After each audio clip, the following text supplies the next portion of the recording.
Hopefully everyone can hear me. Yes? Yes. Great. Okay, it is 6:02 p.m., Tuesday, January 14th. My name is Joe Alexander. I'm the chair of the Budget Committee. I'd like to call the Budget Committee public hearing to order. The first thing on our agenda is the Pledge of Allegiance, so if you all rise. I pledge allegiance to the flag of the United States of America and to the republic for which it stands, one nation, under God, indivisible, with liberty and justice for all. Thank you very much. So we are going to do a roll call. Mark, way down at the end, would you start, please?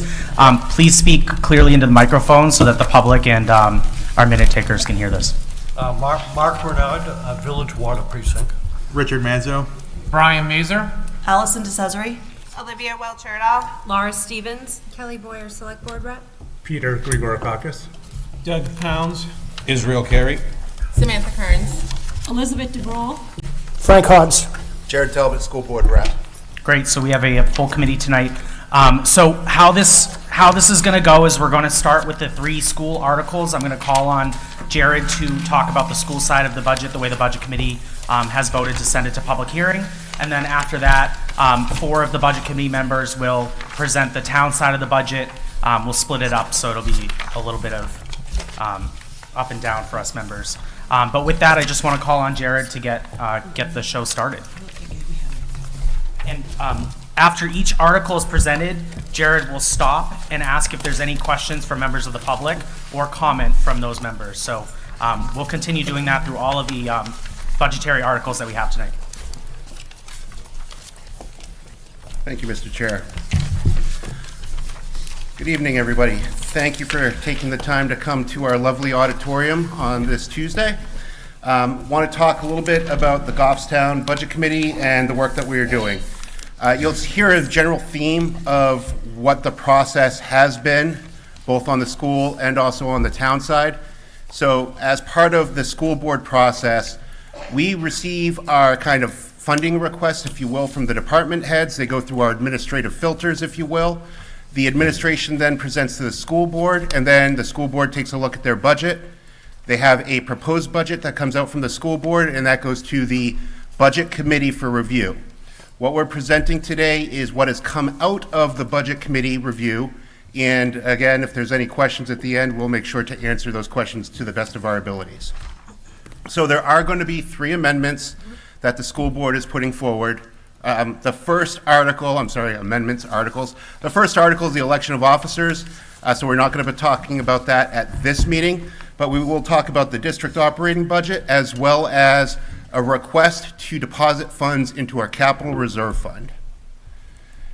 So Article 2 of our operating budget, what we're looking to appropriate through taxes is a proposed budget of $57,152,484.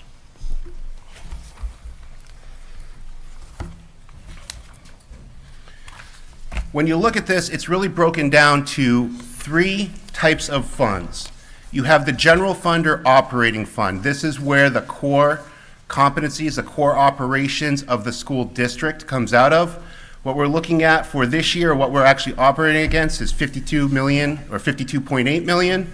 Our default budget, and our default is based on contracted services that we have. So we were blessed enough to have a great teachers and support staff contracts that were approved by the voters.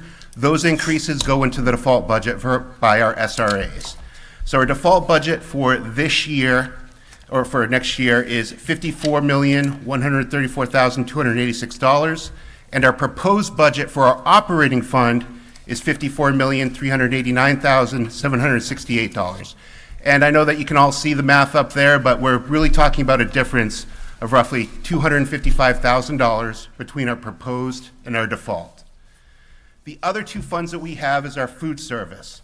So this is a revolving fund that we have that's funded by fees that are charged for lunch or breakfast, as well as those expenses that we have. So when we look at our default budget and our proposed budget, those are the same. Because again, we're trying to make sure that what comes in is going out to our students.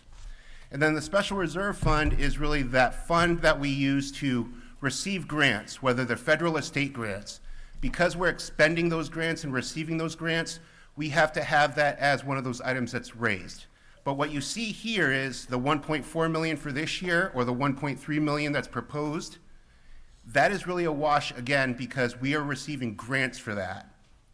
So what you see here is really the total expenses that we're looking to spend, that are also going to be offset by the revenues that are coming in through our tuition, through our grants, and everything else. So we are looking at a total increase between our proposed and our default, again, of $255,000. And most of that is based on the increases that we have, or the needs and the assessments, and the, not necessarily wants, but for our IT department. So as you can see, for the differences that we have for this fiscal year versus the difference of our proposed that we have, we're looking at an increase of 1.5 million. And then you also see the default, which is 1.2 million. So just as, you know, some people like percentages and numbers, what you see is the default increase. So if Article number 2 does not pass, we are looking at an increase of 2.44% for our operating budget. And if the proposed budget does pass, we're looking at 2.92%, less than 3% is what we're asking for. So what's making up our budget? There are no net new employees that we are having within our district.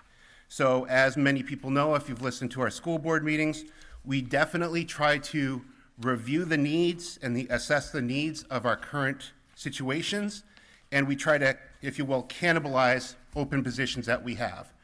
And that not only talks about like for one school, but if we have to move a position from a school to a different school because there's a need there, that's how we make sure that we have that growth and that understanding in our school situations. So there are no new FTEs. All of our positions that we have as created are repurposed positions that we already had. Special ed increases, as we know, we have a cost increase of roughly 5% for those. Those are mandated by the state. We must pay for those, but we are looking at those SPED increases as well. I've talked about the salary obligations for both the GEA and the GESS. Those are majority of the increases that we have for year over year. And again, that's so that we make sure that we have the right teachers and support that we're able to not only bring in, but also retain. And I will say on a personal note, because the GEA contract and the GSS contracts did pass a couple years ago, we've not only been able to retain individuals, but we've been able to bring in people with years of service. So we're not just getting people that are out of college, 1 or 2 years, we're able to bring in people that have 10 years of experience as elementary school teachers, as an example. Health insurance costs, we've estimated go up between 1 to 5%. And again, the increased IT costs and those software costs are really what's driving the increases between our proposed and our default budgets. SPED transportation, that is another increase of roughly $78,000. And again, this is required by mandate. As we look at our enrollments, what are we actually paying for? What you're seeing is our enrollments for each school that we have for the last number of years. Again, 2020 is a little bit tough because that was a COVID year going into 2021. But what you're looking at is the current year for 2025 projected. I believe I'm looking over to Mr. Bulkey. This is our actuals, or this is projected for next year? The column on the right? Yes. Projected. This is our projected for next year of what we're having. And again, Glen Lake, for those of you that might not remember, this is our early education system. This is a half-day system. So when we say that there's projected to be 200 kids, we're looking anywhere of 100 kids to be at the school at one point in time, because it's only a 2.5-hour stay for that school. You see Maple, we've kind of trended up and maintained some relevance. We are over capacity a little bit at our Maple schools. We do have those 4 portables that are out there. Bartlett, again, we do have 4 portables at Bartlett as well. But you see there was a little bit of a dip, but we still have consistency at Bartlett for what our enrollment is. Mountain View has been maintained a little bit, and you can see with the high school, there are drops and there are increases. But we are different from what the state is. The state has seen a natural decline in their enrollment. And we recognize that across the state. Goffstown is bucking that trend. For all those houses that are being sold, those houses are being purchased by kids or by families that are putting their kids in schools. So as we have natural attrition from graduation, we have new families coming in with younger kids that are in our school system. That's why we have that maintained level of participation in our schools for enrollment. Cost per pupil, if you've gone to any of our school board meetings, you've kind of seen this. I'm not going to belittle it too much. I'm not going to insult you because you can all read. The important takeaway from this is we are one of the cheapest districts in New Hampshire for cost per pupil. If you factor in cost per pupil for elementary, middle, and high school, we are the cheapest or lowest cost per pupil in the state. So when we look at our total cost per pupil, the Goffstown district, we're looking at $17,000, which is second lowest for that 162 schools. But if we look at all those individual things together, we are the lowest. And to put it in context, the state average is roughly, I think that's a typo there, it's supposed to be $221,000, I believe, is the state average. 21,000, thank you. I read the typo, my apologies. Revenue projections. So when we talk about the expenses, that's on the warrant article, but when we talk about actual revenue, what do we mean by revenue? Well, we have the local, mostly tuition that comes in from New Boston. We have 7th and 8th graders coming into the middle school, and then we have all of New Boston high schoolers come into Goffstown High School. So we receive roughly $8.8 million based on our area agreement that we have, and we are in the first year of our area agreement right now, and it is a 10-year agreement that we all voted on a few years ago to maintain our area agreement for SAU 19. From the state, again, we kind of see the estimated funds from the state, the federal grants that we get, the use of fund balance. This is a whole entire conversation when we talk about fund balance, but I'll try to keep it really simple. Fund balance occurs when we have an underspend of our budget or an over collection of revenues. We are estimated to use some of our fund balance because we cannot hold our fund balance as a school district. Whatever monies is not maintained for our contingency fund, we must give back to the taxpayers. So we are not able to hold a fund balance after the fiscal year. So when you see that 1.7 million, 1.9 million, that's as much money that we have to give back, if you will. New Hampshire adequacy, we're receiving roughly 8.1 million. SWEPT, so as our superintendent would say, this is the locally raised, locally maintained, locally collected cost that the state issues each town. So just like our property taxes, SWEPT is a property tax that the state has for us as part of their revenue system for us. And then other uses, use of fund balance as well, that we have for working some of those projects. So for total revenue, our estimated projection of revenue is $24.4 million to offset that tax collection that we would have. So our tax impact, as we know, the taxes and the tax rate is set by the select board, but all things being equal, we try to do our best, and we have a contest for Scott Gross to see if he's actually right on point. But the town had reevaluations in 2023, so most of our property valuations went up, which means our rates should have gone down. So year over year, we have to make sure that we understand that difference that we have. So when we look at a $100,000 increase based on our valuation is looking at 4 cents per 100,000.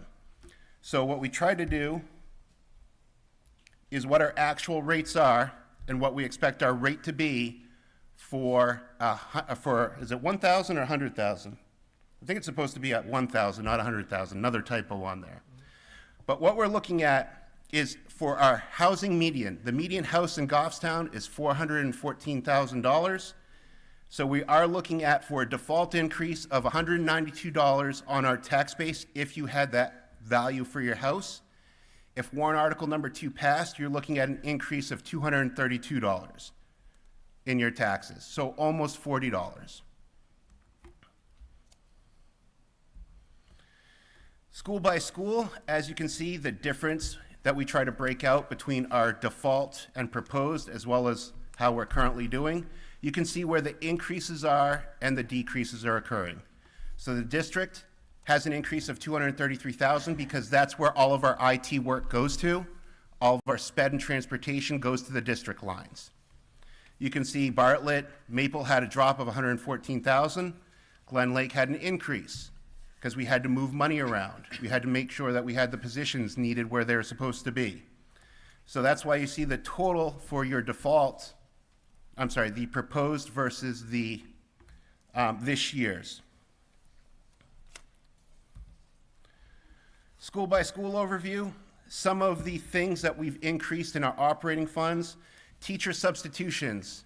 When teachers are out, we have to have substitutes. This is based on our actuals. We had to increase that line item because we have to pay our substitutes, so we are looking at a $25,000 increase. For our IT and software, again, that's those things that we need to make sure that we maintain our operations within the school. Our tech guidance IT software, again, based on actuals, we had an increase there. School board stipends, this is something that the budget committee recommended that we cut and was cut from the proposed budget. So we will not have those stipends for the school board. This isn't just school board, but this is also for the moderator and other activities as well. Those positions that people are elected to have been cut from our budget. Property and liability insurance did increase, and our tech security software has also increased. When we look at Bartlett, we have some increases in our books and software, as well as some of our maintenance costs. And again, these increased costs for maintenance, these are older schools. I'm not going to try to make excuses. We just have to make sure that we project what our actuals are going to be. We feel that we have to have that increase in our maintenance line for that school. Maple Ave, IT equipment rental. Again, these are for our laptop leases that we have for our students. You know, that interactive learning that they need, or if it's a SPED solution or an IEP, that we have to make sure that we have those materials there to be used. Voice communications, really trying to increase, just an increase in our cloud-based phone system that we have. Again, maintenance and supplies. There's only a $100 increase in new spending at Glen Lake. I would have to ask what our principal what that was again, but a $100 increase, I'm sure, was for something very, very real. For our middle school, IT equipment rental, again, increased costs in laptop leases, replacing some of our furniture. We do have some old furniture there, some broken furniture. We have to make sure that we replace that on cycles. Athletic equipment replacement, looking at some of those databases that we use at the middle school library, as well as our water and sewer costs at the middle school. Those have increased. So just like they do as a residence, those costs increase. They cost more for the schools as well. And our supplies were increasing based on our actuals. For the high school, you're kind of seeing the same thing. Additional costs in IT equipment rental, those IT hardware assets that we're looking at. Some contracted services that we have for athletic trainers, as well as paying our refs for some of those, not to throw games in our favor, but we have to pay the refs in order to make sure that we have those referees at our games that we have. Athletic dues and fees, our library books, making sure that we receive those new books in the library. Again, the cloud-based voice system that we have, and water and sewer increases.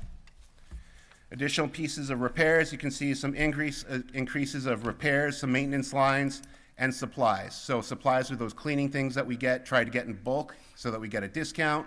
Those repairs that we must need to do for doors or something that breaks, as well as just regular maintenance that we have. Propane, this school uses propane versus oil.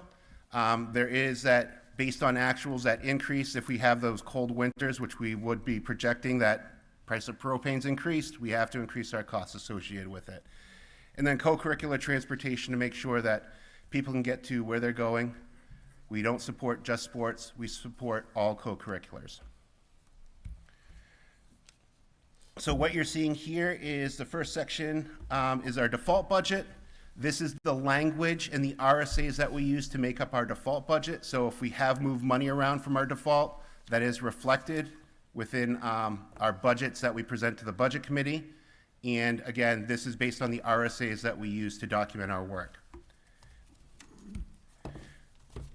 So, a lot of words here. Again, I'm not going to insult people by reading it out for you, but really, we're just making sure that we have a default budget and a proposed budget on warrant article number 2.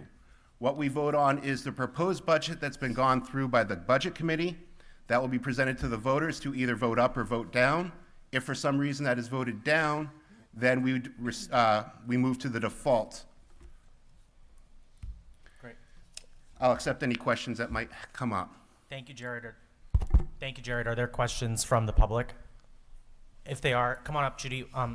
Come up and say your name and your address and clearly announce it into the microphone, please. And if there's any slide that you'd like me to go to, please let me know when you come up. This is also your opportunity to comment as well. My name is Judy Johnson, and I live at 117 Page Hill Road.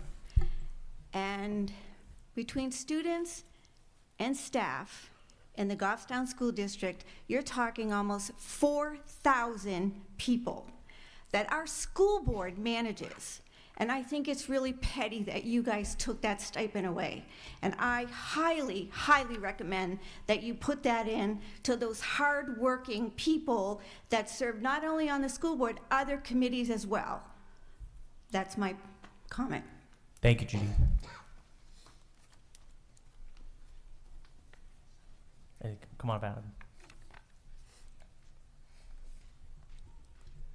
Hi, Adam Barrier, 22 Second Ave.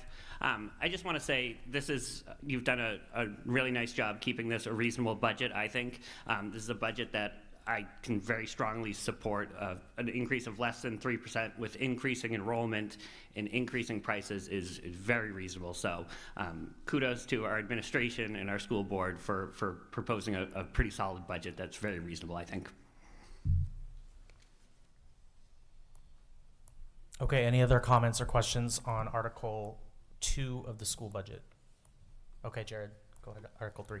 Thank you, Mr. Chair. So Article 3 is a deposit into our capital reserve fund. So a little bit of history on our CRF. This was established by the voters in 2019. We've been blessed for 6 years having the CRF in place and having money put into our CRF. And I'll talk a little bit more about what our CRF actually does. Our CRF is used to really look at our CIP, the capital improvement plan by the planning board, as a subcommittee of the planning board, where they look at all capital improvements, not only at the school, but the town. We do have a school board member as part of the CIP committee. There's also a budget committee member on the CIP committee. What we use the CRF for is to try to look at what are we supposed to be knocking off the CIP? What are those projects that the planning board has, I don't want to say approved, but they agreed need to be done and they're slotted appropriately? And we use the CRF to try to fix those capital items that we have within our school districts. So we have nearly $1.5 million worth of projects in our CIP for next year. Or next 2 years. The CRF is that funding source that we use to try to knock off those CIP items. And what we're asking for, even though it's $1.5 million in CIP, we're asking for $300,000 that would be used from our unreserved fund balance at the end of the year, if we have any money left, to be able to put money into the CRF. What we're going to be working on specifically, and why we're asking for this money and why it's so important, we're going to be tackling 2 projects. One is an IT firewall system so that we can have redundancy within our IT and security systems. We need to have that redundancy so that if we ever have to take our production server offline to do patching or other updates, we have that redundant system that we can switch to so that students can get in, we still have the security in place. That's what an IT firewall really does for us. The second one is a middle school cistern project. This is phase 2 of our cistern project. We worked on the phase 1 back, I believe it was in 2020, where we had to clean out the cistern. A cistern is really that holding tank of thousands of gallons of water that are used for a fire suppression system in our middle school. Phase 2 and that $300,000 is to complete the renovation that is needed because it's close to failure. And the reason why this is important is if we don't have a cistern, we cannot teach at the middle school. We are expecting, because we have to take the cistern and the water suppression system offline, if we do have this passed, we will actually shut down the school for the summer, and there'll be no summer school at the middle school. It'll be somewhere else, so that we can do those repairs. Just some understanding of what the CRF has been used for. We used it at our initial inception to fix our gym lockers, partition walls, and bleachers. Instead of having those as part of the operating budget, you know, back in the day, if you will, the budget committee said we need to remove those, and that's really where the CRF kind of came into exception, is understanding that we need to have that funding mechanism because we don't want to put these capital projects in our operating budget. We want to have them outside of our operating budget. We fixed the rear stairs that we have here at GHS. We did some lighting, retrofitted our lighting, and again, not only was there a match grant, but fixing our lighting and going to LED systems, this actually cut down on some of our electrical usage. So these are ways that we can try to save money in the long term as well. The cistern repair was done in 2022. That was the first time that we had it. So we are basically at year number 3 of phase 1 being done. That's why it's so critical. We try to push it off as much as we could, but it's critical for us to do it as get that phase 2 up and in place. The GHS theater and seating that we had, you know, that was one of the items that we had a new we had a new football field and stadium. I shouldn't say football stadium. We had a new field, turf field out there for both soccer, field hockey, and everything else. But we had that from donations, and ensure that we had some other activities going on. We updated this auditorium. We replaced a fire panel in 2023, and we replaced a boiler at Glen Lake. So what we're trying to really show you here is we have trusted and truthful transparency of what we're using this money for. And this is why it's so important that we maintain and continue the funding of our CRF so that we can maintain our schools and have them in an operational status and safe for our students and our faculty and staff. Some other activities that we did, we had a tractor replacement, a rooftop HVAC system at the middle school. If Principal Milligan was here, she'd tell you about the leaking or the water that was going into the copy room. We had to make sure that we had that fix put in place, and the budget committee did tour the facility when that was happening, so it was a great, perfect time that year. Replaced the phone systems as well as some of our wrestling mats. We had very old wrestling mats that were cracked. They weren't safe. They weren't safe for use. We had to use our CRF. It was an unexpected cost, but again, this was CRF eligible, so we used our CRF funds to get new mats for our wrestling team. And then what we're looking for is our IT district firewall. 50% of that is grant funded.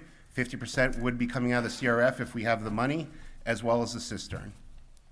I'll take any questions for warrant article number 3. Thank you, Jared. Are there any questions or comments about warrant article number 3?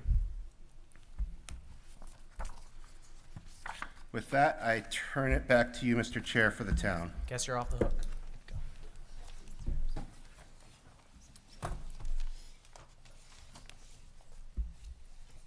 All right. I'm going to another slide, right?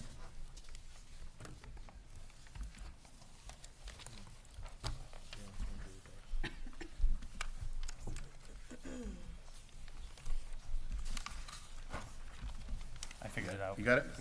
Yeah, I got it. Okay. I'm used to Google Slides. All right. So we are going to split up a little bit of the town side of the budget. So we're going to get started with your tax dollar, where that's coming from. So a portion of your taxes, Jared just outlined, a little over 60% is going towards education, 34% is going towards your town, and then 4% towards county taxes. The town budget, operating budget proposed by the budget committee is $25,976,883. Percent increase over last year is 1.7%. The anticipated change to the tax rate is 15 cents, with an anticipated tax increase for the median house, remember, which is $414,000, $62.16. On the school side, just to repeat, the operating budget, $57,152.44, which is a 3% increase. So total, under 5% increase from the budget committee's proposed budget. So the warrant articles that we're going to go over tonight is Article 9, 10, 11, 12, 13, and 14. The other ones, zoning amendments, the zoning board will take care of. And then we already went over the school. So appropriation-wise, this is kind of a good chart to look at for town appropriations over the last 5 years. This doesn't include the proposed budget, but you're going to see that 2024 is $25,535,000. Our proposed is $25,900,000. So we're trying to, as much as possible, Budget Committee hold steady on a tax increase, not too much of an increase year over year, just to be cognizant of the taxpayers in town. Revenue-wise, we are looking at the town budget includes projected revenues of $7.2 million. So these are conservative estimates based on actual revenues. The changes from 2024 include increase in motor vehicle registrations, increase interest on investments, reduction in federal grants. So the 100% safer grant funding for firefighters is down this year. And the projected revenues include a $2.2 million from state of New Hampshire in the form of state grants, meals and rooms distribution, highway funding, and these revenues are subject to the state's biennial process this year, so we could see some coming in the later half of this year as well. Recent tax history outlined there below, so you're going to see the largest increase in the tax rate was, or the largest tax rate was in 2022, Budget Committee holding it steady from 23 to 24 up to this year. So there you can see that as well. So with that, I'm going to kick it off to Elizabeth, who's going to go over some of the significant changes that we made in the budget from the select board version of the budget that we received.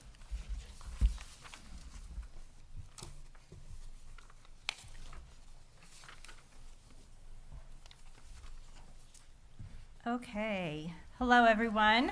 Thank you for coming out tonight. I'm going to be presenting on the town side, the town's proposed budget. It's going to be a little different than we normally do. I'm not going to do a department by department breakdown. However, hopefully everyone has picked up the handouts that were out in the lobby. All that detailed information is there for you. It's also, if you're watching from home, it's all available on the town's website. And that does have the department breakdown almost line by line, I believe. We have a detailed version, a summary version that breaks out all that information. But this was an unusual budget year. And so my job tonight is to, if you haven't been following our meetings, if you're just kind of cluing in and getting up to speed on what's going on with the budget, my job is to kind of explain to you what happened this budget year and what the decisions were that we made. So it's a complicated story. Whoa. It's okay. We're testing. It's a test, right? So that's why we're going to kind of walk you through some of this tonight. So, bye firefighters. They're on call. They're Yeah, on call. That's what I figured. So the town operating budget, as Joe already mentioned, the difference between this year's budget, which, by the way, remember was a default budget, and next year's proposed budget is just an increase of 1.7%, or $441,784. This is the big picture, and we wanted you to always keep that in mind. And we have, again, this is a little bit more detailed about how that breaks down for the tax rate and for the impact on the average house, or the median house in Goffstown, which is worth $414,400. Okay, so I have a lot of graphics in mind because we gave you the details in the handouts, and sometimes I think it's hard to process all these numbers, so we thought we would just give you some things to kind of give your brain a break and absorb some of this stuff. So in any budget year, all your town officials are trying to balance a number of factors. At its most basic level, obviously, we're balancing taxes and services. We all know this. We already broke down the tax side a little bit at the beginning when Joe showed you that dollar bill and where that tax dollar goes. But we need to break down the services side a little bit more. So there's sort of three buckets that you look at for services. There are immediate operating expenses, so wages, utilities, supplies, maintenance. There's medium-range capital expenses, so vehicles, equipment, small projects, either small construction projects or small maintenance projects. And there's long-range capital expenses, major projects like buildings, or very expensive vehicles or equipment like the big tower trucks, the fire trucks that we have. The budget the Select Board proposed maintained the current level of services in all three of these areas, despite the fact that there were some significant increased costs that are beyond the Budget Committee's, the Select Board's control, most of which are not included in the default budget. So we're going to talk about those for just a minute. Here's a breakdown. These were some of the more substantial non-discretionary costs that were going up next year.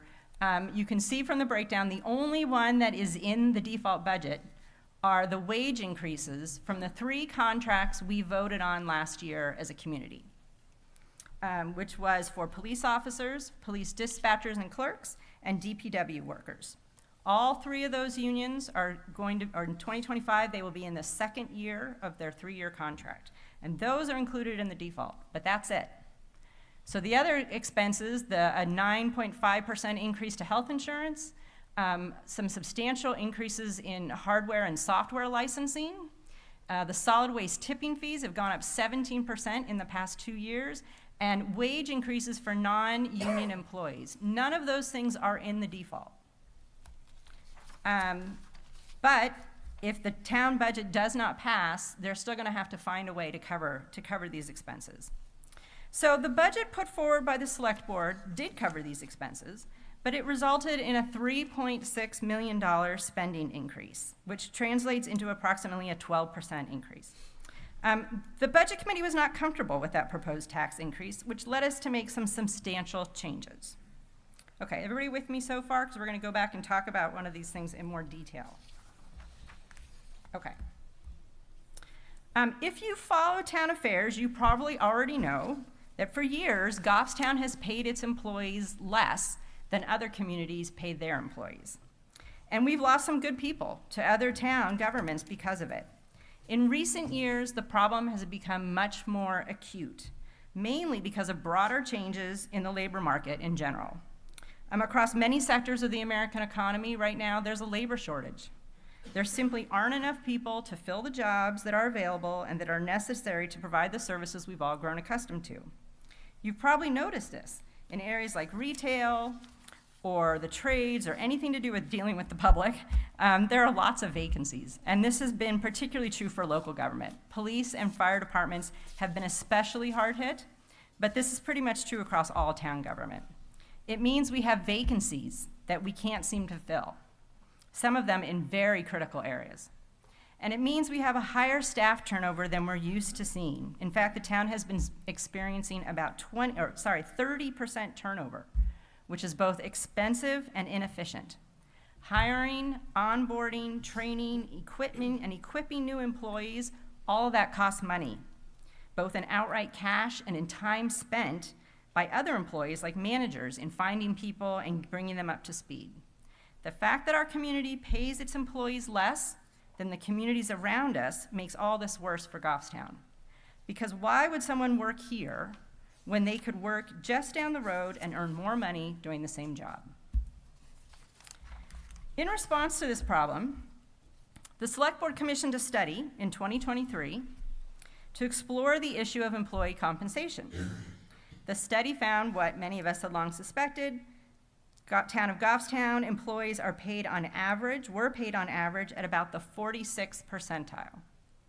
That means that if you take 100 people across the state who have the same job title as you have, 46 of them will be earning less than you, and 54 of them will be earning more to do the same job. That deficit in wages was playing a large role in staff turnover. and in the town's struggles to fill those vacant positions. It wasn't the only factor, but the select board determined that it was a significant factor. The town of Goffstown was simply not paying competitive wages. In the select board's budget last year, the 2024 budget, they proposed a new compensation plan to fix this problem based on the results of this study. But unless you're a select board junkie and watch all their meetings and really pay attention, you might have missed this discussion and how important it was. So out of this study, what they proposed last year in 2024, the new compensation plan that they adopted was to bring employee salaries up to roughly the 60th percentile. This change would make Goffstown a much more competitive employer and allow the town to fill those critical vacancies and halt or at least slow the high rate of staff turnover. In the long run, it's going to save us money and make our town government more efficient. The approach the select board took to address this problem had two different facets. So union employees make up 50% of the town's total workforce. And the town has 4 unions: police, police dispatchers, firefighters, and public works. 3 of those unions, we voted on new contracts last March, and they all included pay raises that brought those union employees up close to that 60th percentile. The 4th union contract, one for firefighters, is on the ballot this year in March 2025, and it does the same. You're going to be hearing more about that one a little bit later. Non-union employees, the other 50% of the total town workforce, their compensation package, as I mentioned, was part of last year's proposed operating budget. Although, like I said, we might not have realized it. Regardless, when the contracts passed, but the operating budget didn't, it left the select board with a pretty big problem. So first, because voters supported the compensation plan for some employees and not others, there's a substantial inequity in pay between union employees and non-union employees, which can lead to a lot of tension and unhappiness in the workforce. It also created compression, meaning that union employees might be making more than their non-union supervisors.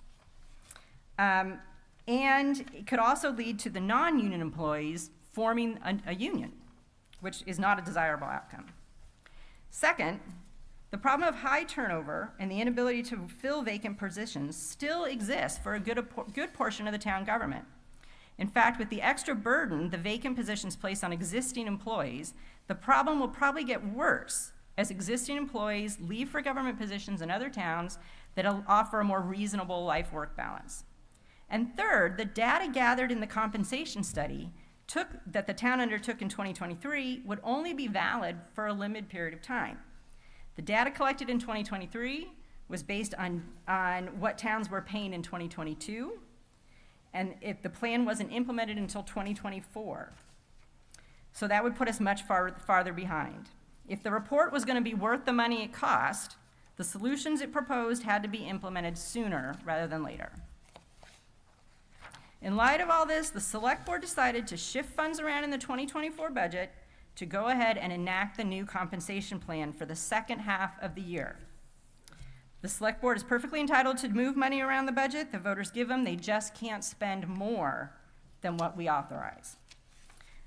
So to enact the new compensation plan and stay within the budget voters gave them, the town government had to make cuts to other operating expenses. The new compensation plan went into effect on July 1st, 2024, and town employees are now paid just under that 60th percent target the select board set. So the new compensation plan costs roughly $525,000 to implement for a full year. The first full year of it would be 2025. And it was a significant factor in why spending was increased so much in the select board's proposed budget.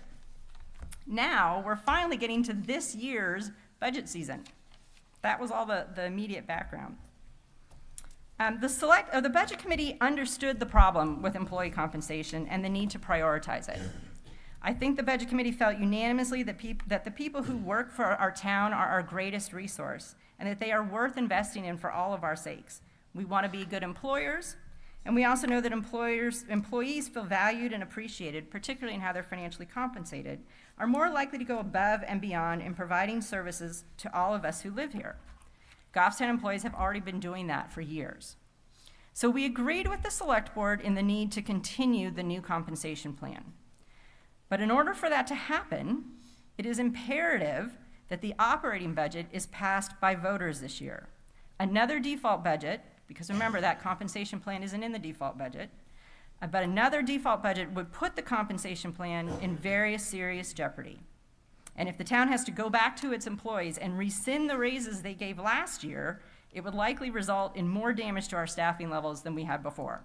We would have missed our chance to solve this problem and actually made the problem substantially worse. So we made the very conscious decision to prioritize the compensation plan in a budget that had the best chance of being supported by voters, which meant a much more limited tax increase. We went back to those buckets that I mentioned earlier and started to look at how we could make this happen. How could we support the compensation plan without raising taxes more than people would agree to? So the Budget Committee proceeded, as we always do, with discussions with town administrators and department heads and going through the budget line by line to see any potential areas of savings. And we did make some adjustments there. The select board and the department heads were also looking for additional places to cut from the proposed budget. And they came back to us with some suggestions, and we were able to make additional cuts there. The sewer enterprise fund was wrapped into the operating budget, and then we took it out, or I should say the select board took it out and put it in a separate warrant article, which also helped clarify the two budgets. Because the sewer enterprise fund does not raise money through taxation. It will be treated separately. All told, we collectively removed around $2 million from the operating budget, which took the increase down to just over $1 million. But many of us on the Budget Committee still felt that was too big of an ask for voters, especially as people had voted down last year's request, which was an increase of about $1 million. So where else could we go that would cause the least amount of damage while still protecting that compensation plan that we all agreed was so important? Well, we go back to those buckets. We looked again at immediate operating expenses. We didn't see anywhere else that we could cut that wouldn't affect services.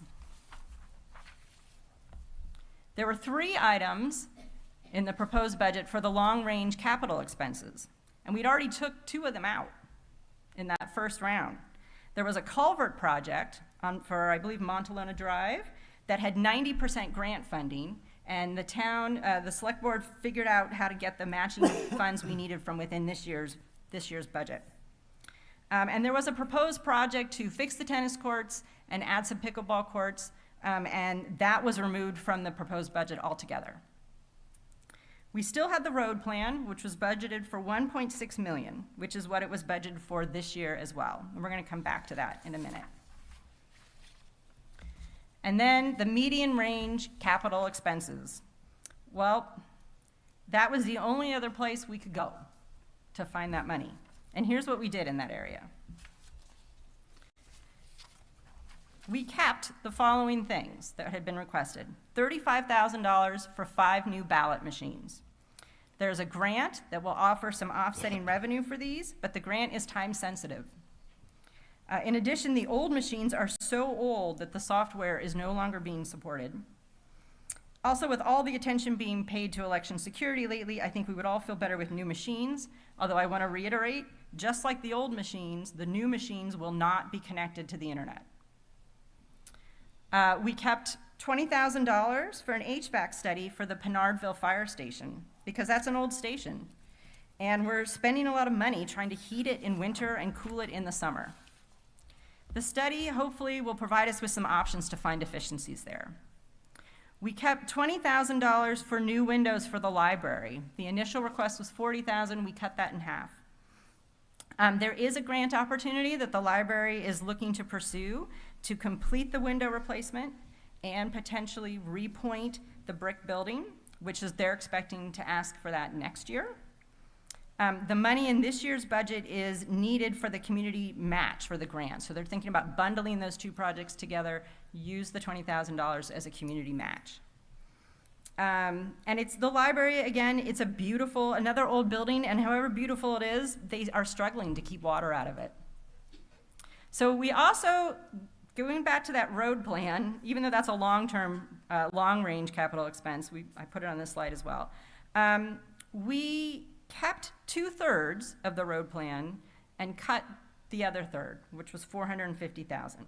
This was one of the more controversial things that we did, and it requires some explanation. First of all, the money to maintain and reclaim our roads is distributed in several lines in the operating budget. It isn't all in the road plan line. The Budget Committee preserved all the money to maintain the roads that have already been reclaimed, so that we don't lose the benefit of the work that's already been done and the investment that we as taxpayers have made. However, we removed the $450,000 from the line set aside to reclaim or completely redo old roads. The town will still be reclaiming old roads in 2025, just not as many as they had originally planned. What we cut was $75,000 for a fire command vehicle. That purchase will get pushed back to next year. We modified the lines for the police cruisers. We cut $34,000. They are still getting their 3 police cruisers as they request every year. They had hoped this year to switch to a different manufacturer, which had offered some real benefits for them, but was also more expensive.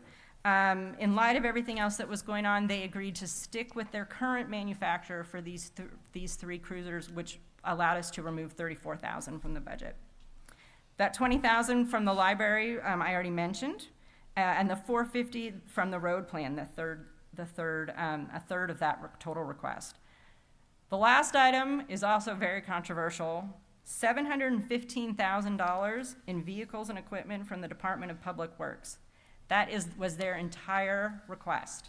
So that includes a new trash packer truck, which has already been pushed off 1 year, and now we're pushing it off another, a snowplow truck, a trash trailer, a roll-off truck, and 2 message boards. So to summarize, we did not cut immediate operating expenses, and we supported the employee compensation plan, but we made some adjustments to both medium-range and long-term capital expenses, particularly from the Department of Public Works. So I already showed you guys this slide, but I'm just showing it again to remind you of where we ended up. So it's a 1.7% increase from last year's budget. I also want to point out that number is substantially below inflation, which for the past 12 months has been running just over 3%. And again, this is the impact it would have to people's tax bill, the tax rate, and also for that median-priced house in Goffstown, the $414,400 house. So did we cut too much? Maybe. Some Budget Committee members have raised concerns about this, that we've gone too far, and I know that several of us have heard from residents who feel the same. Did we cut too little? Maybe. Some Budget Committee members have also raised concerns that any tax increase is too much. And I know that several of us have heard from residents that share that sentiment. Ultimately, it's going to be for all of you to decide. The Budget Committee voted unanimously to bring this budget forward to public hearing. But we haven't finalized the budget or made our recommendation to the voters. It may well end up being a split vote from the Budget Committee this year. But we hope at least that the voters have enough information to make their own informed decisions at the polls. So, and finally, I did show you this slide already, but I just want to emphasize this again. This was really a year where we made some really hard decisions. We set some priorities and then we stuck to them. We wanted to avoid a default budget, we wanted to support that employee compensation plan, and we wanted to do as little damage to town services as we could. Just one final point. What does this mean for next year? Technically, neither the Select Board nor the Budget Committee can make promises about what future boards will do. But we hope that by next year, the employee compensation plan will be something on a maintenance plan. The adjustments made to those non-union employees' pay, we have to keep up with them, but we won't need to make such a big investment to get them up to that level. They will already be there. Then we can turn our attention back to medium-range and long-range capital expenses that are necessary to keep our town services functioning. We can't neglect those expenses for long. But again, all this needs to be balanced by the tax rate and what the residents of Goffstown expect from their local government in the years ahead. So that is the town budget. I know it was a little long-winded, but again, I encourage you to look at the handouts for the breakdown and department by department. Do you want me to do questions, or you want to just go? We'll just cover the water precincts Okay. next, because that's part of town, right? Yes. No. No, Okay. it's not. So I'll wait a second then. Are there any questions or comments about what we just presented? There's a lot of information being presented to you. So come on up. You can form a line. Just state your name and address, and we'll do our best to answer your questions as well. Hi. Tim Searles, 311 Terrell Hill Road. I must say I commend the Budget Committee for having the tough job of doing what you did, and I can't thank you enough for staying below inflation, the rate of inflation. That's huge. I have no problem voting for this budget as proposed right now. Thank you. Thank you. Jack Carbonell, 35 Shirley Park, Goffstown.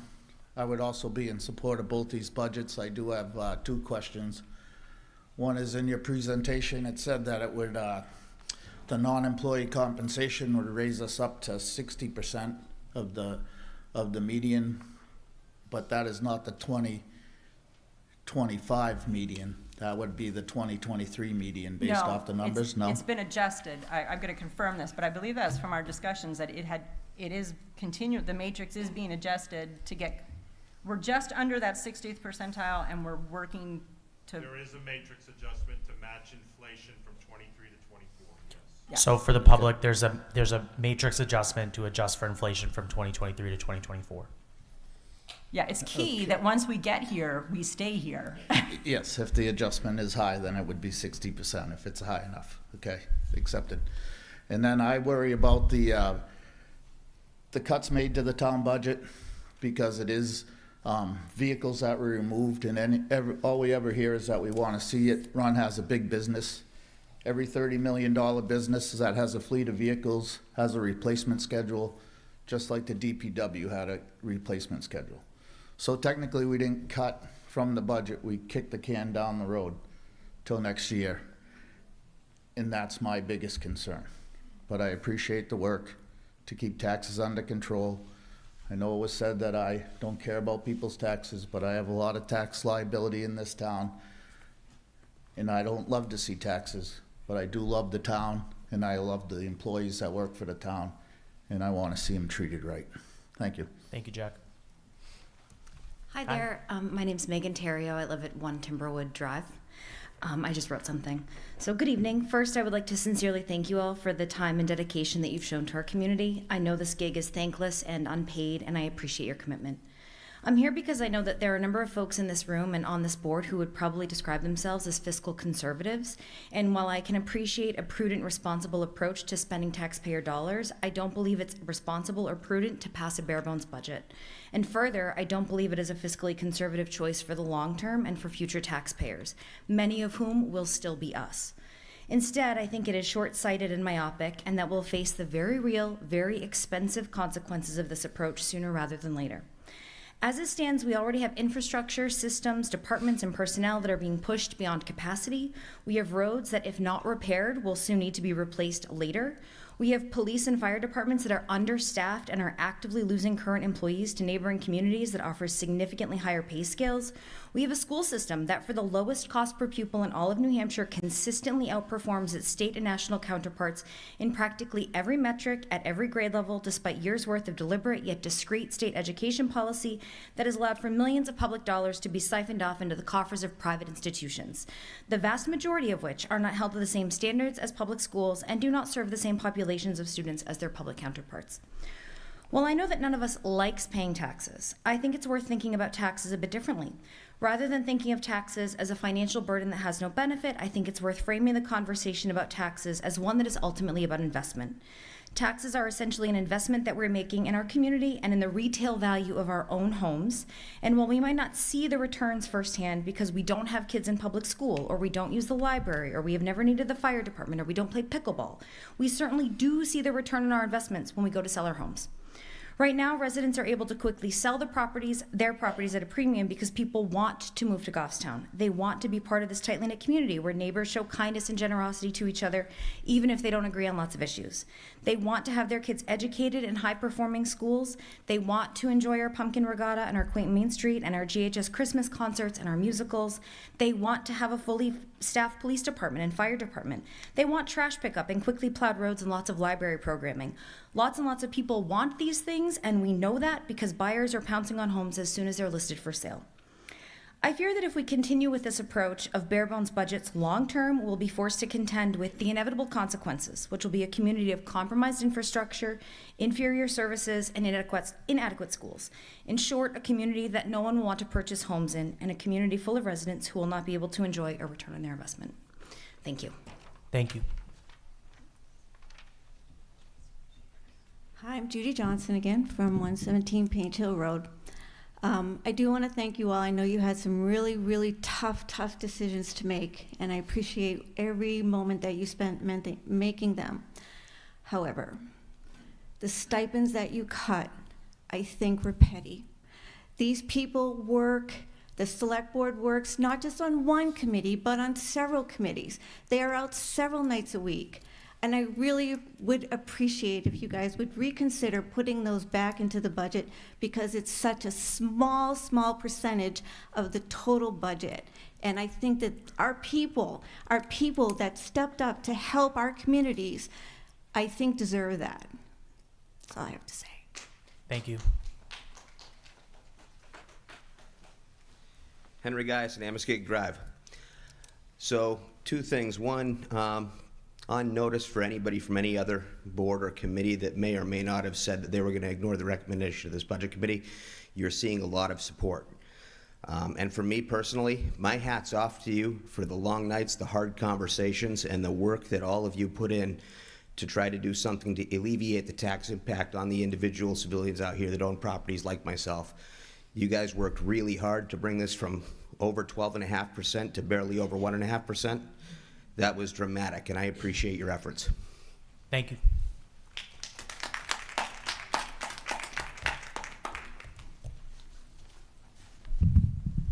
Good evening. Joshua Douglas, 17 Tyler Drive. I came in a little bit late, but I caught at least most of the presentation. Was there a mention of the stipends actually being cut as part of this presentation?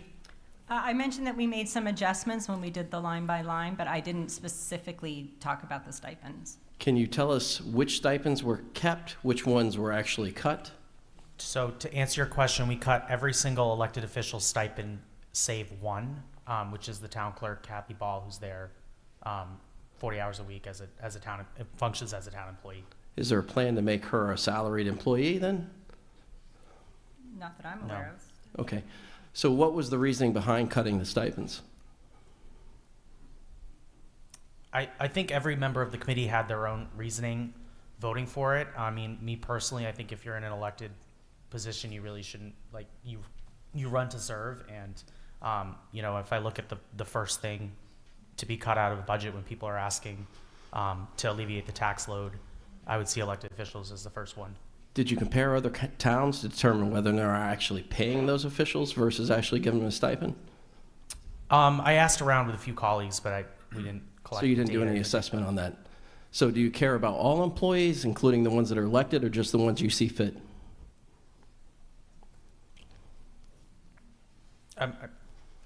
The only elected official salary we kept was the one that works full-time in the town. Awesome. So last question, what else did you cut that you didn't actually mention here tonight? Trying to remember. We cut some money for an electric bike from the police because they found a different way to fund it. Oh, do you have that answer, Samantha?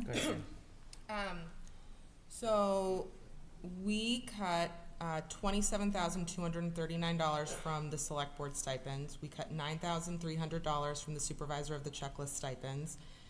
$9,000 from Parks and Rec, That was part-time wage line. part-time wage line, $558 from Parks and Rec, $130 from Parks and Rec, $4,000 from Parks and Rec, the $15,000 for the voting machines, $10,000 from the police department's gas budget, $2,750 from stipends, $423,000 from the culvert project, $5,000 from the cemetery.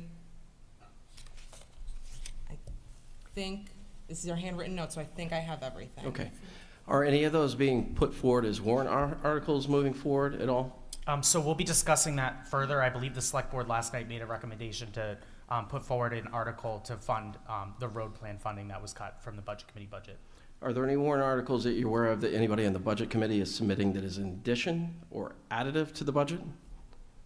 The budget committee hasn't submitted any articles. Anybody on the budget committee? No? I can't speak for members of the budget committee. All right, thank you. Thank you.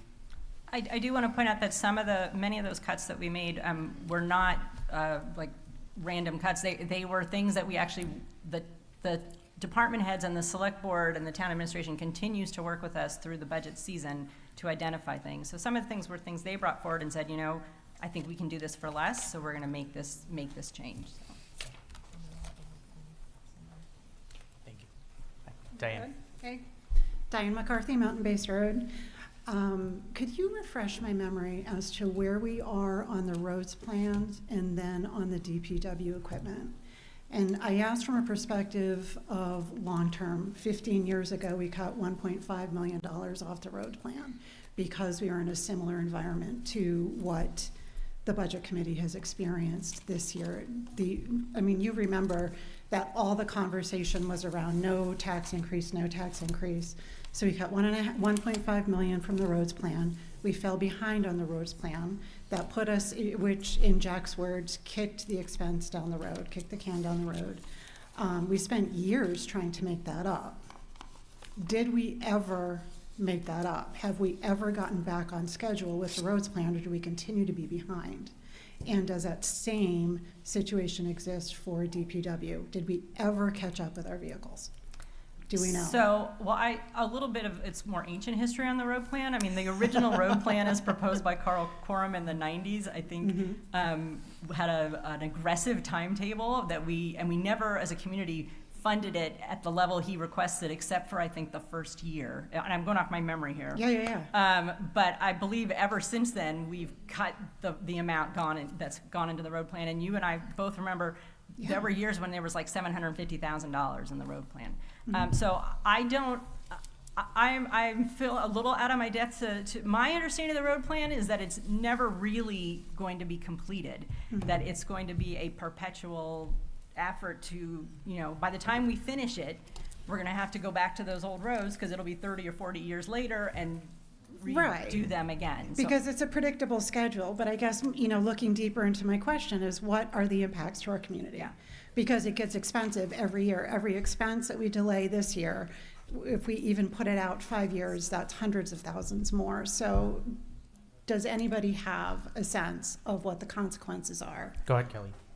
I can help. So every year, the select board sits with the DPW director to analyze basically we give it a percentage of roads that we can do and have to balance it out by reclamation and overlays, because an overlay of a road, which is maintaining our investment, costs about $200,000 per mile, whereas a reclamation costs about $1 million per mile. So balancing those things with bridges that might be in the way, culverts that might be in the way, prioritization of sidewalks, and there's a whole slew of things that go into the plan every year. So for the past, I would say since 2018, we've really tried to manage kind of the overall mileage of our roads and trying to do as much overlay and protecting our investment as we've been able to do reclamation, and trying to balance the needs of that with sewer and utilities. So it's really a management game every single year. But I would say as impact, I think reprioritizing the overlays and the maintenance to our roads of things we've already invested on as a community has been a really great way for us to manage the overall picture. I think you probably remember a handful of years ago, probably, I don't know, 7 years ago, we had more roads in red and orange status than we did in green and yellow status. And while we've worked very hard through warrant articles over the past handful of years to really up our funding so that we can manage more of that and extend our projects so we're getting more bang for our buck year over year, we've also been battling increased prices with contractors, with oil prices for asphalt, and just general increases. So we've seen that percentage of roads we're able to maintain every single year kind of ebb and flow. So it's something that we're constantly working on. Obviously, funding will impact that, whether it's long-term or for 1 year. That's something that the select board will be charged with, working with DPW to reprioritize year over year. Okay, thank you. And grant funding is also, I mean, the culvert project is the first of a whole series of culvert projects, and it's amazing that they got a grant for 90% of that. Perfect. So my concern is 7 years ago when we had so many roads in the red and yellow status, that was a result of years of not passing the budget and not tending to our roads and keeping our road plan up. So that's my concern. And as much as I don't like to pay taxes any more than anybody else, the truth is we need to take care of things, and I want to be smart about it so that we don't fall into disarray the way we let ourselves do several years ago. Thank you. Thank you, Diane. And just for the public, we maintain 2/3 of the road funding on reclamation projects. There's also other lines in the budget for resurfacing and things like that that can help with the roads as well. So that was something difficult decision of the committee. Diane, the second part of your question too is about the vehicles, and there is a DPW matrix, and you're right, we kind of threw it out the window this year. I think we spent a very long time talking about that and talking about that with Adam. Personally, I was willing to throw the road plan over and keep the vehicles, and that he did not think that was the best decision, and the committee agreed with him. So, yeah, but you're right, it was tough. There's no doubt the DPW took it on the chin to get us there, so. Jack Carbonell, 35 Shirley Park, Goffstown.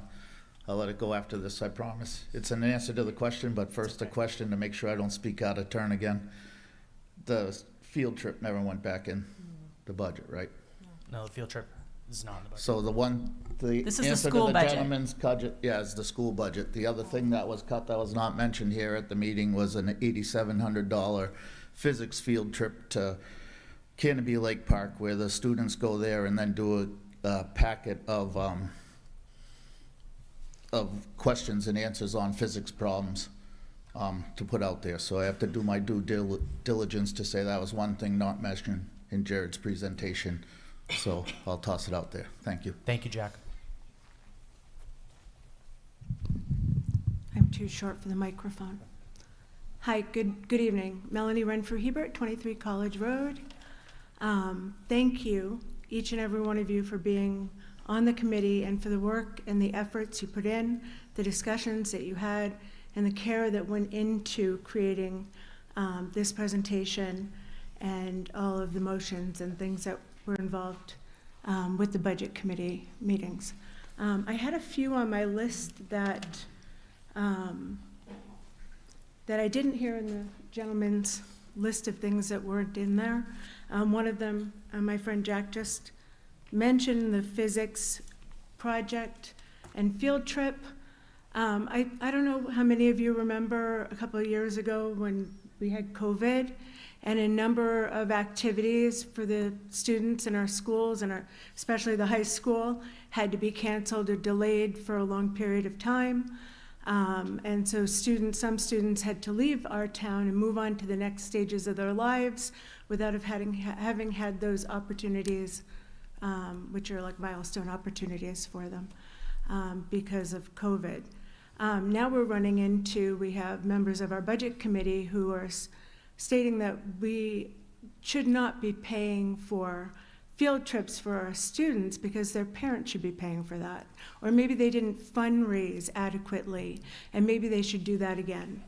It's a little sad. I mean, the students didn't ask for the opportunity. The teachers asked for this opportunity so that the students would have the learning experience outside of the school setting as an opportunity for them. These are the kind of things that parents got very upset about before, and I'm certain you may hear from one or two of them after this meeting. Also, I listened multiple times and went through every single meeting that you guys participated in. Again, thank you. They were long, a little contentious, but thank you all for the efforts you put into them. Over and over again, I heard professional dues, trying to cut professional dues from the budget because it might involve lobbying. I think every single time that something came up that might have that advocacy there that would stand up for us, and I know that our staff at Town Hall also gave us information on exactly what those dues got us, the money they saved us, the opportunities for education for our committee staffs, things like that. And yet they still get asked every single time because one person on the committee felt that that was something they didn't believe in.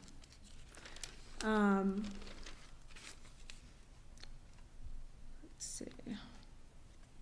I know I have more. I apologize.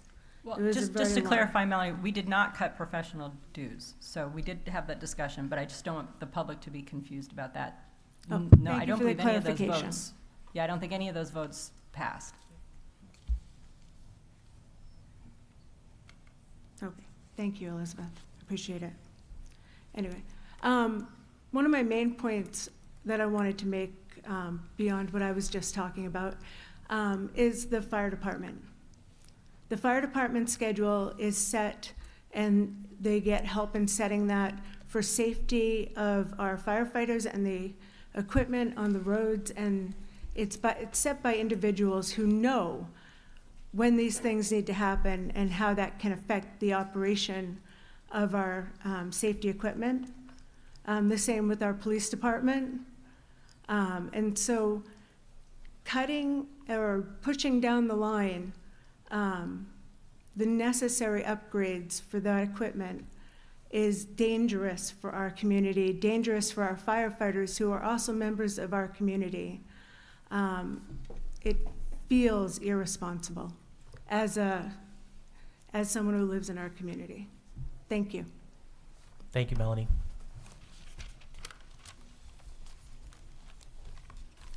Any other comments? Hi, Christine. I want to thank you all. Just introduce yourself Oh, and where you live. Christine Templeton, 176 Kennedy Hill Road.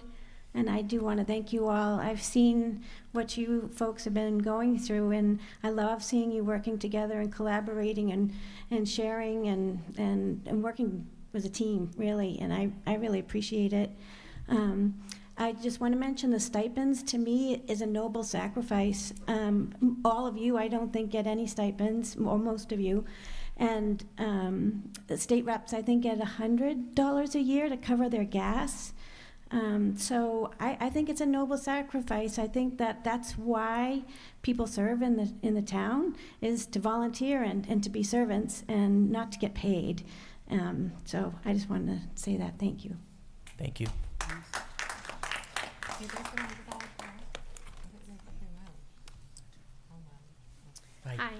Hi, Kristen Rem, 7 Reed Street. I'd like to talk about the proposed school board budget, and I wrote a couple things down just to try to remember. I just wanted to urge. We did already have opportunity for that. I will let you speak, okay. Of course. But, Sorry. We did that at the beginning of the meeting. So yeah, I if was you came late. in later, that's okay. Yeah, All I right, had to get go my ahead. kids all. No problem. I just, as a last plea to voters and things like that, thinking about the school board budget, a lot of people, when they think about school, they think about playing on the playground, learning your ABCs, your phonics, all of that stuff. But what you don't remember or what you don't recall and things that we're seeing now are the kid that didn't sleep well that night, and so he decides to throw a temper tantrum and we've got to evacuate the room because this kid is violent. It's a behavior.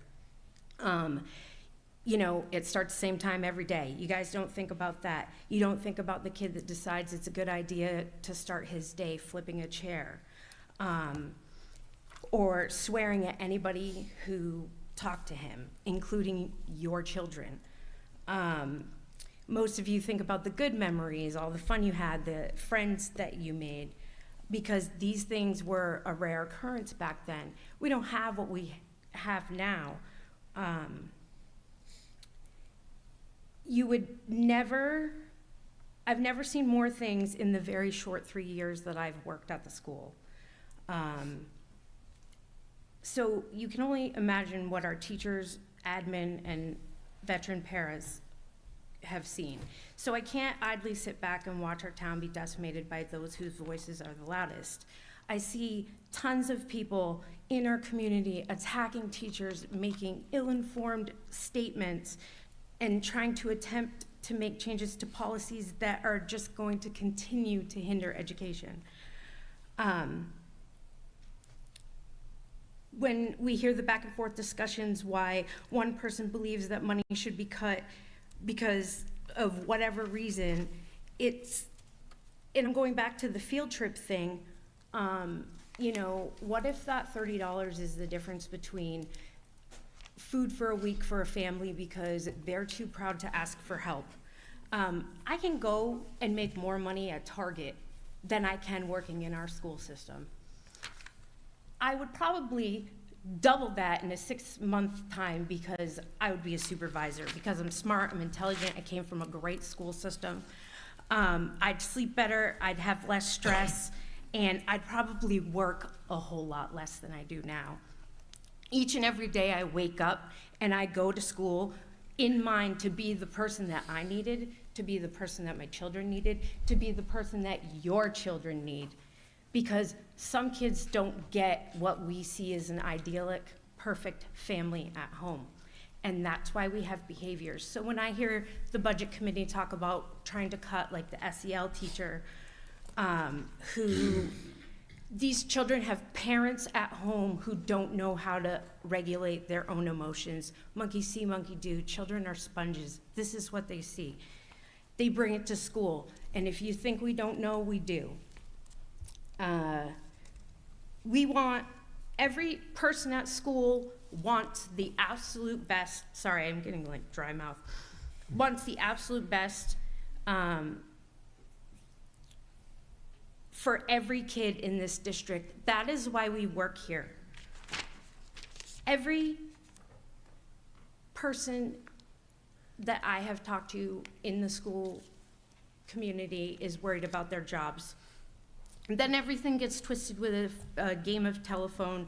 Everybody has gossip sessions. There are abhorrent comments on Facebook.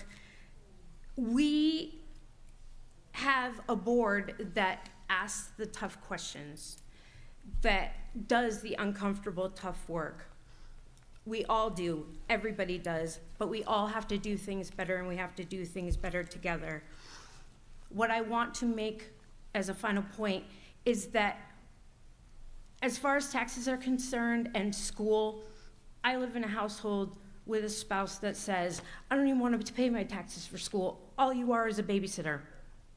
I don't like to hear that every day, but if you go to fairfundingnh.org, this is where I found my information, our state is funded from the state for schools at number 50, whereas Vermont is number 1 because they get 88% of their school funding from the state. We get 31%.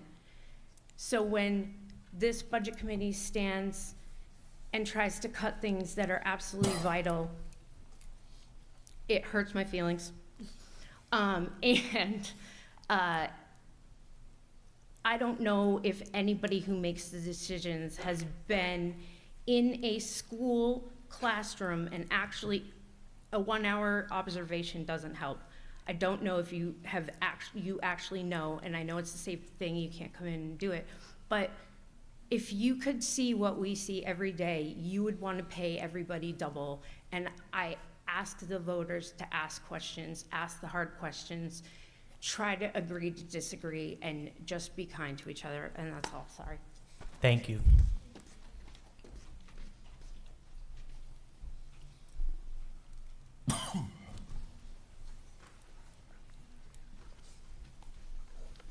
Pam Boyer, Gorham Pond Road. Can somebody tell me what the supervisor of the checklist stipend was, what that dollar amount was? Yeah. Hold on. Oh, wait, where is it? What is it? I don't want to give you a wrong figure, so just bear with us. I appreciate the fact checking. I believe, and I want to correct myself too. I forgot there's these little tiny bits for FICA and Medicare too in all of that. I mean, they're like real tiny. But reducing the elected officials to zero was $9,300 for the supervisors of the checklist, plus $577 for FICA and $135 for Medicare. Okay, So, and do we know what the tax implication is per thousand? So just to clarify, that motion included the 3 supervisors of the checklist, which receive a stipend of $250 a month, so $3,000 a year plus the associated FICA and Medicare, as well as our moderator that moderates at the deliberative session as well as on voting day. That total of just about $10,000 roughly would be about 4/10 of a cent. So between 3/10 of a cent and 4/10 of a cent. Okay. I saw our town clerk, who we kept her stipend in. We all love our town clerk. Everybody supports her. And I'm here to say that I support her too, because I did hear her speak at the Budget Committee public comment, and she pleaded for those stipends to be reinstated. And I do hope that this board considers reinstating those tonight.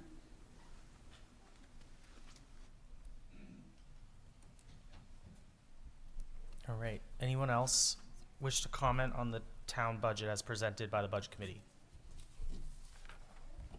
Okay, so with that, I'm going to move on. Thank you, Elizabeth.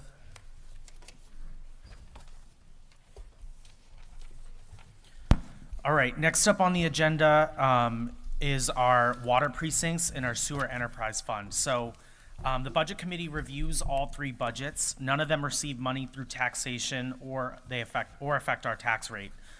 The 2 water precincts do not come before the voters on the ballot. Instead, they hold separate town meetings within the precinct for residents, and those residents vote on their budget. So copies of the water precinct budgets are available this evening outside. The sewer enterprise fund, which was included in the same article as the general fund in prior years, has now being offered as a separate warrant article, Article 10. The details for that budget are available on the town's website, and printed copies are available here this evening. The select board voted at their meeting to move that out of the general fund into a separate warrant article. So the sewer fund operates as a enterprise fund completely supported by fees paid by customers connected to the sewer system. Again, there's no tax impact on this fund. The department is managed by 3 elected commissioners who serve a staggered 3-year term. The sewer commission was established at the 1956 town meeting, fun fact, and reaffirmed at the 1971 town meeting. And the sewer department has 3 full-time employees. There are 2,169 sewer accounts billed biannually. The revenue generated from user bills fully supports the sewer system and the sewer enterprise fund.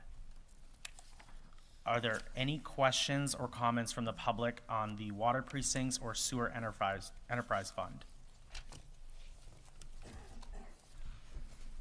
Okay, with that, I'm going to call on Samantha Kearns to present the next 2 articles.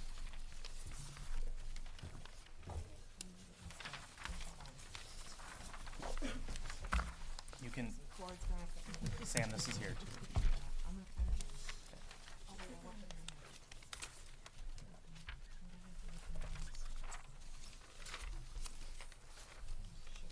There's a paper up there for you too. I know, I want the memos.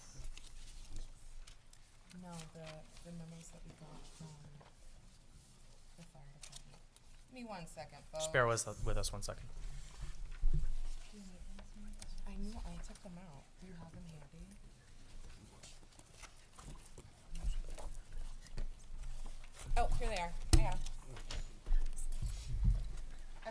top so I would know where they were. And then I promptly put a bunch of papers on top of them. All right. Hi, everybody. My name is Samantha Kearns. I'm on the Budget Committee. So, Article 11 is the collective bargaining agreement for firefighters. It's a 3-year agreement covering 24 full-time firefighters and fire lieutenants. I know we talked about before, retention is a key factor in all of our negotiations and kind of the theme for the budget as a whole. We've implemented competitive wages and benefits. The base wage for firefighters, master firefighters, and lieutenants are at an average base wage for other full-time departments. We have I mentioned that, I'm sorry. We have 34 of the 40 full-time fire departments in New Hampshire hiring. Manchester and Nashua departments are also hiring 10 firefighters in the second quarter of 2025. We bring this up because both Nashua and Manchester do not have firefighter EMTs. They are just solely firefighters. We've had a high turnover in the last 6 years, 19 full-time firefighters hired full-time at other New Hampshire fire departments. So we've had 19 people leave us in the last 6 years. Retention is a key factor in negotiations. New personnel require training and supervision as they work towards earning certifications. Most at-fault apparatus crashes in the last 3 years involve personnel with less than 1 year of experience. Stress is another factor in people leaving. The lack of appropriate measures of personnel increases the calls per person, requires member to complete a larger number of reports, and it decreases recovery time between calls and time to complete reports.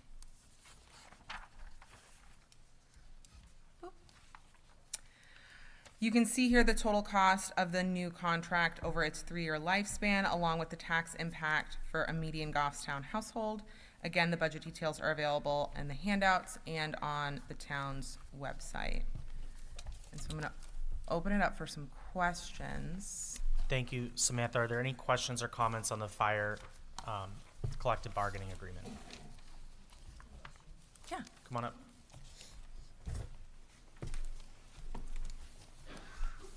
And I can go back and forth between. Jill Calvo, 15 Shirley Park Road, Goffstown. Can you go back to that first slide? Sure. So the first statement, it says 24 firefighters and lieutenants. Are they grouped into the 24, the lieutenants? Yes. Okay. And then you said that there were, I don't recall, 11 that have resigned in the last few years. Was it 11? So 19 full-time firefighters. Okay. Based on those resignations, how many were planned retirements? So I have the answer to that. Hold on. I believe it was about half. There's 2 retirements, 8 left fire service or they had a disability, and then the other 19 left for other fire departments. So 29 full-time firefighters have left Goffstown in the last 6 years total. 19 is just going to other fire departments. Okay, thank you. You're welcome. Joshua Douglas, 17 Tyler Drive again. I watched this this budget committee meeting. It was quite interesting. Do we feel like this is enough? Because my understanding in watching what happened, we're still understaffed currently, correct? That is correct. Okay. And with that thought and process, do we think that this is the sole reason? I think that there were a number of other items that were also at play. Right, so. Hold on. Oh, sorry, go ahead. I didn't mean to cut you off. No, it's fine. Go ahead. Oh. So I know one of the main reasons, the state of New Hampshire as a whole and possibly nationwide has a hard time hiring firefighters. It's just a lack of people who want to be firefighters now. And so within our state, I mean, the fire departments should each have roughly 5 people at them for each shift, and they have about 3 people at them for each shift. Correct. Yeah, so I think with this one, I mean, I'm fully in support of the firefighters in this one, but I think that there's a larger issue at hand here, especially since we're losing it to 2 different fire departments. I think the other comment that was also made is that, that maybe some of the other fire departments are also giving more of a bonus than what we are. So I don't think that we're fully thinking this one through. I think there should be addition to this, not just this agreement. Okay, go ahead, Kelly. Thanks. I just wanted to add some context. So with every firefighter that leaves our organization, we're able to do exit interviews, and from those we're given a variety of different reasons. We've seen historically in Goffstown that because we're a smaller community surrounded by larger communities, sometimes the desire to leave is for the more action. People who want to be firefighters want to fight fires, which statistically we have more EMS calls here in Goffstown. Sometimes they don't want to do the EMS portion at all. I mean, there's a variety of different reasons why people leave. They also want to have a more stable job schedule for work-life balance. So we have all that data. And with this contract, and the team that negotiated this contract really looked, and they negotiate with the union themselves, which is comprised of firefighters from our community, is we kind of balanced out the time, the pay, the things that they were looking for the people who felt like Goffstown was a good fit for them, because we'll never be able to compete with Manchester, with Concord, with Bedford, with those surrounding communities that just are able to offer something different just geographically. And we believe from both parties who agreed to this contract that this is a really good building block for sustainability with our current force of firefighters. The reason we've had historically, it's not everyone who's left our community, but we've seen that they come in, they get their training, they get their feet wet, and then they kind of figure out what they want. And that's pretty standard for across first responder communities.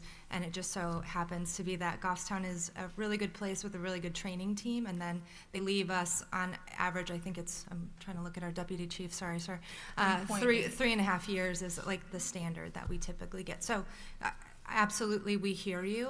We're very fortunate to have a really good command team that's always looking at retention, and we're very happy to say that people who leave on really great terms and while saying really great things about our organization. So we're really focusing on the group that we have currently and how to keep them, and we all feel like this is a really good step in the right direction.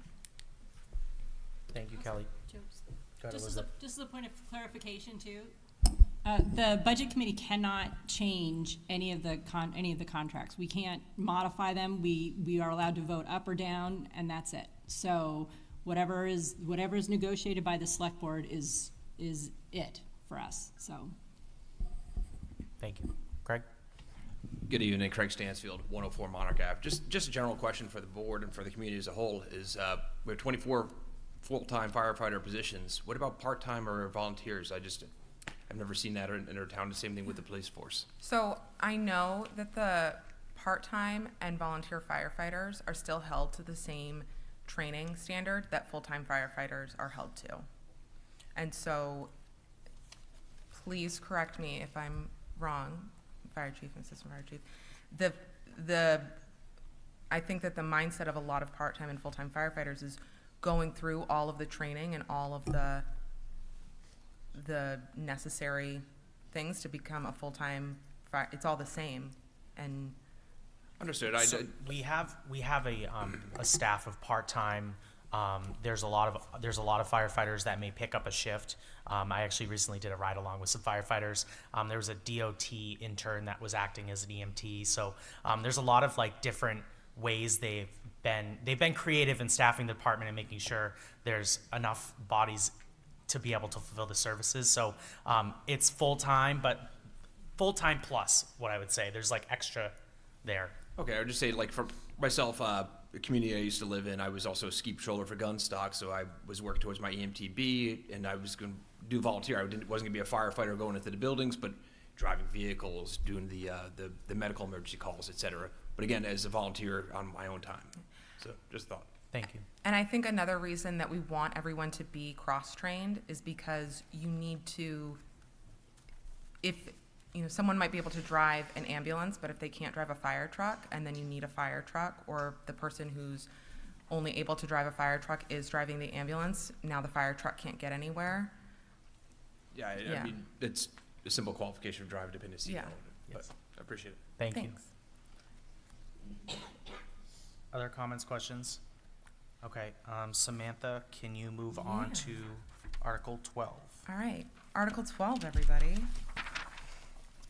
So I also had the pleasure of being on the capital improvements project, or capital improvements committee this summer, which was a joy every year. And I mean that seriously with full, there's no sarcasm there, I love it. And so one of the things that we talked about was the Fire Apparatus Capital Reserve Fund.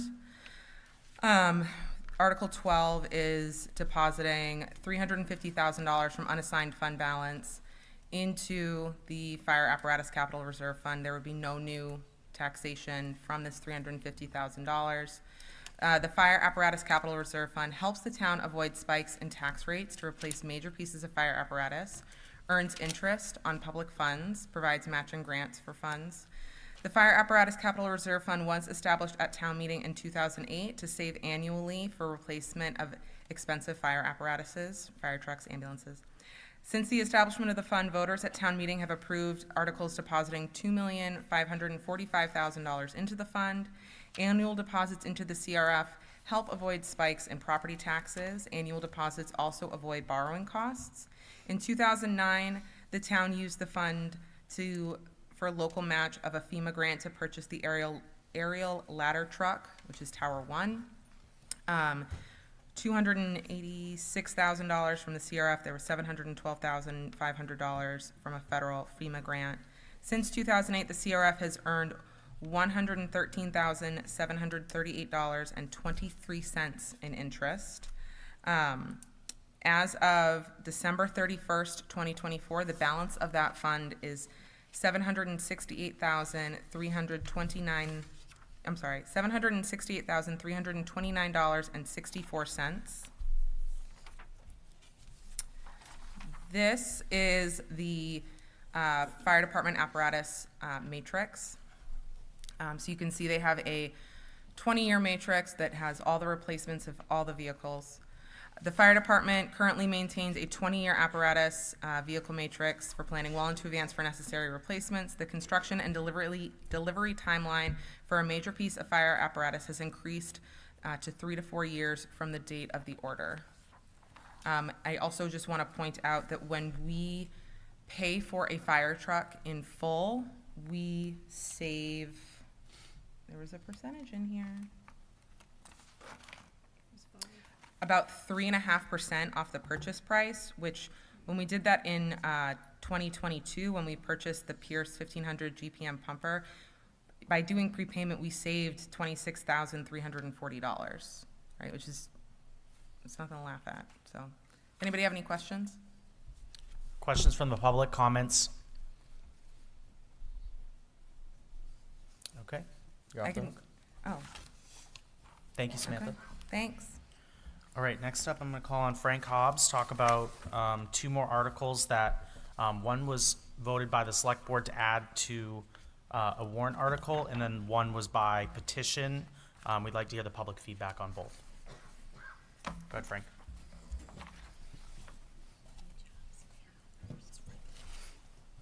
Hey everybody, thanks for coming out. I'm here to talk about Article 13, which is a special warrant article proposed by the Select Board. It is $450,000 to the road improvement plan for the purpose of road reclamation. It will be added to the $1.15 million in the road plan in the operating budget. This brings it up to the amount approved in 2023 and 2024. It will be to be raised by taxation. Passage of this article will direct the Select Board to include this amount in future operating and default budgets of the town of Goffstown. And at the bottom, you'll see the estimated tax impact of the increases. Any questions? Thank you, Frank. Are there any questions, comments from the public?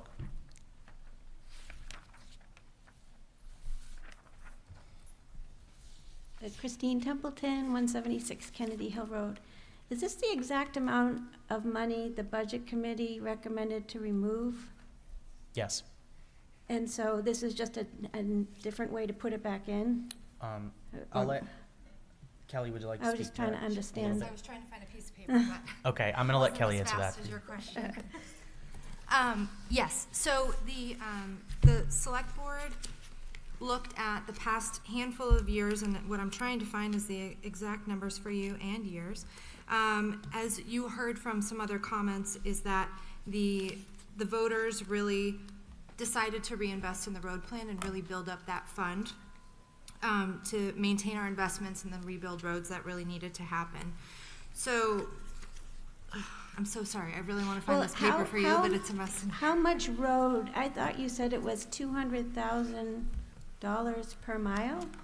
On average, and that's for, there's different variables, so there's not one price point, that's just for the road itself, so, you know, then there's curbing and drainage and all kinds of things, so it's not really a precise amount for each, but I'll summarize for you without my handy dandy piece of paper. But for the past handful of years, there have been petition warrant articles that have gone on the ballot specific to road reclamation and the road plan overall, of which voters, you know, upwards of 80% each time supported. And then that money continued to go. So the voters have shown over and over again that they're interested in investing into the road plan and making that a priority for the community. While, you know, the budget committee made the decision to remove that, the select board thought it was important because of overwhelming support year over year that the voters have a say if they want to keep that or not. So it is the exact amount that was pulled out, so that to bring it up to where we were. The initial plan had been to add in an additional warrant article amount for $200,000, of which the select board removed. Obviously, in a default year and with the budget that the way it was, we removed that, but they were hoping to accomplish even more. So this is really just a way for the select board to give the voters a choice on this specific issue, just because it has been something that they have overwhelmingly supported for the past, I think, four years? Yeah, 4 years. Thank you. All right, thank you. Thank you. Other comments? Okay, Frank, you finish this off? Oh, come on up, Jack.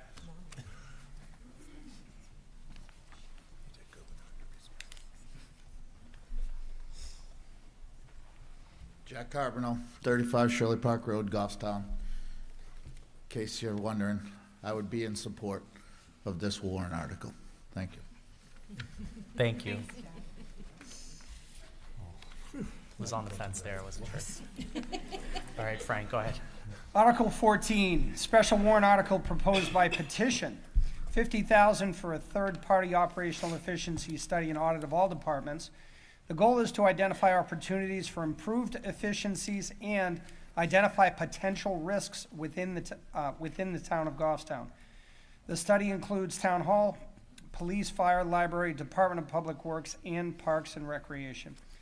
To be raised by taxation, and in the bottom chart, you'll see the estimated tax impact of the increases. Any questions? So just to add context, a petition warrant article is a mechanism through New Hampshire RSA to add for a voters in a municipality to add this article onto a ballot. It received the necessary 25 signatures from registered voters. So this will appear on the ballot.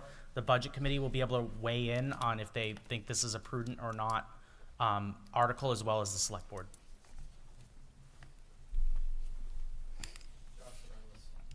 "17 Tyler Drive." There we go. Did any of the budget committee members help sign this warrant article submission? Not in their official capacity, no. Nobody wants to answer? Okay. I signed it as a private citizen, yes. Awesome. You're welcome. Thank you. Thank you for being honest about that, Joe. So, as a private citizen, we're asking to spend $50,000 when we actually cut less than that out of the stipends. Is that correct? I'm not commenting on it. Okay. Thank you. So what is the purpose of this article in general? What's it going to study? What's it going to achieve? So the budget committee did not submit this article, so I'm happy to hear your feedback about the article, but we did not submit it as a committee, so please provide us with your input on it. That'd be Sure. great. My input is this seems like a waste of money when we've already gone through the budget. Thank you. Come on up. Megan Terrio, 1 Timberwood. If we were to do this, do you know how long it would take? We don't know, Again, we don't know any more than than what we just read. Okay. And I'll just add, this hasn't come before the select board either, so I haven't heard the full proposal to give any additional context. Okay. I guess, yeah, I just agree. That seems like a lot of money, and I've been kind of binge watching the budget committee meetings, and I really do appreciate the work that you're doing. But I would only want to invest this money if whatever recommendations they made would actually be taken seriously, and if they identify deficiencies and identify that we should be investing resources, then it would only make sense to invest this if we're going to follow their recommendations. Thanks. And to add to that, I think Jack made a really good point about that, Jack Carbonneau during the budget committee as well, to your point. Melissa Landry, 25 Cove Street.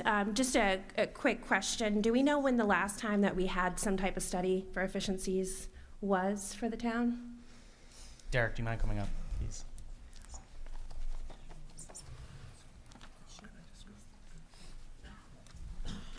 Derek Horn, I'm your town administrator. We did look through the records and we could see no record that there was done on the town side or for any individual department with the records that we looked for. Okay, so I would definitely be in support of this, especially since it hasn't been done in some time, so definitely supported. Thank you. Hi, Melanie Renfrew Hebert, 23 College Road. Forgot my address now.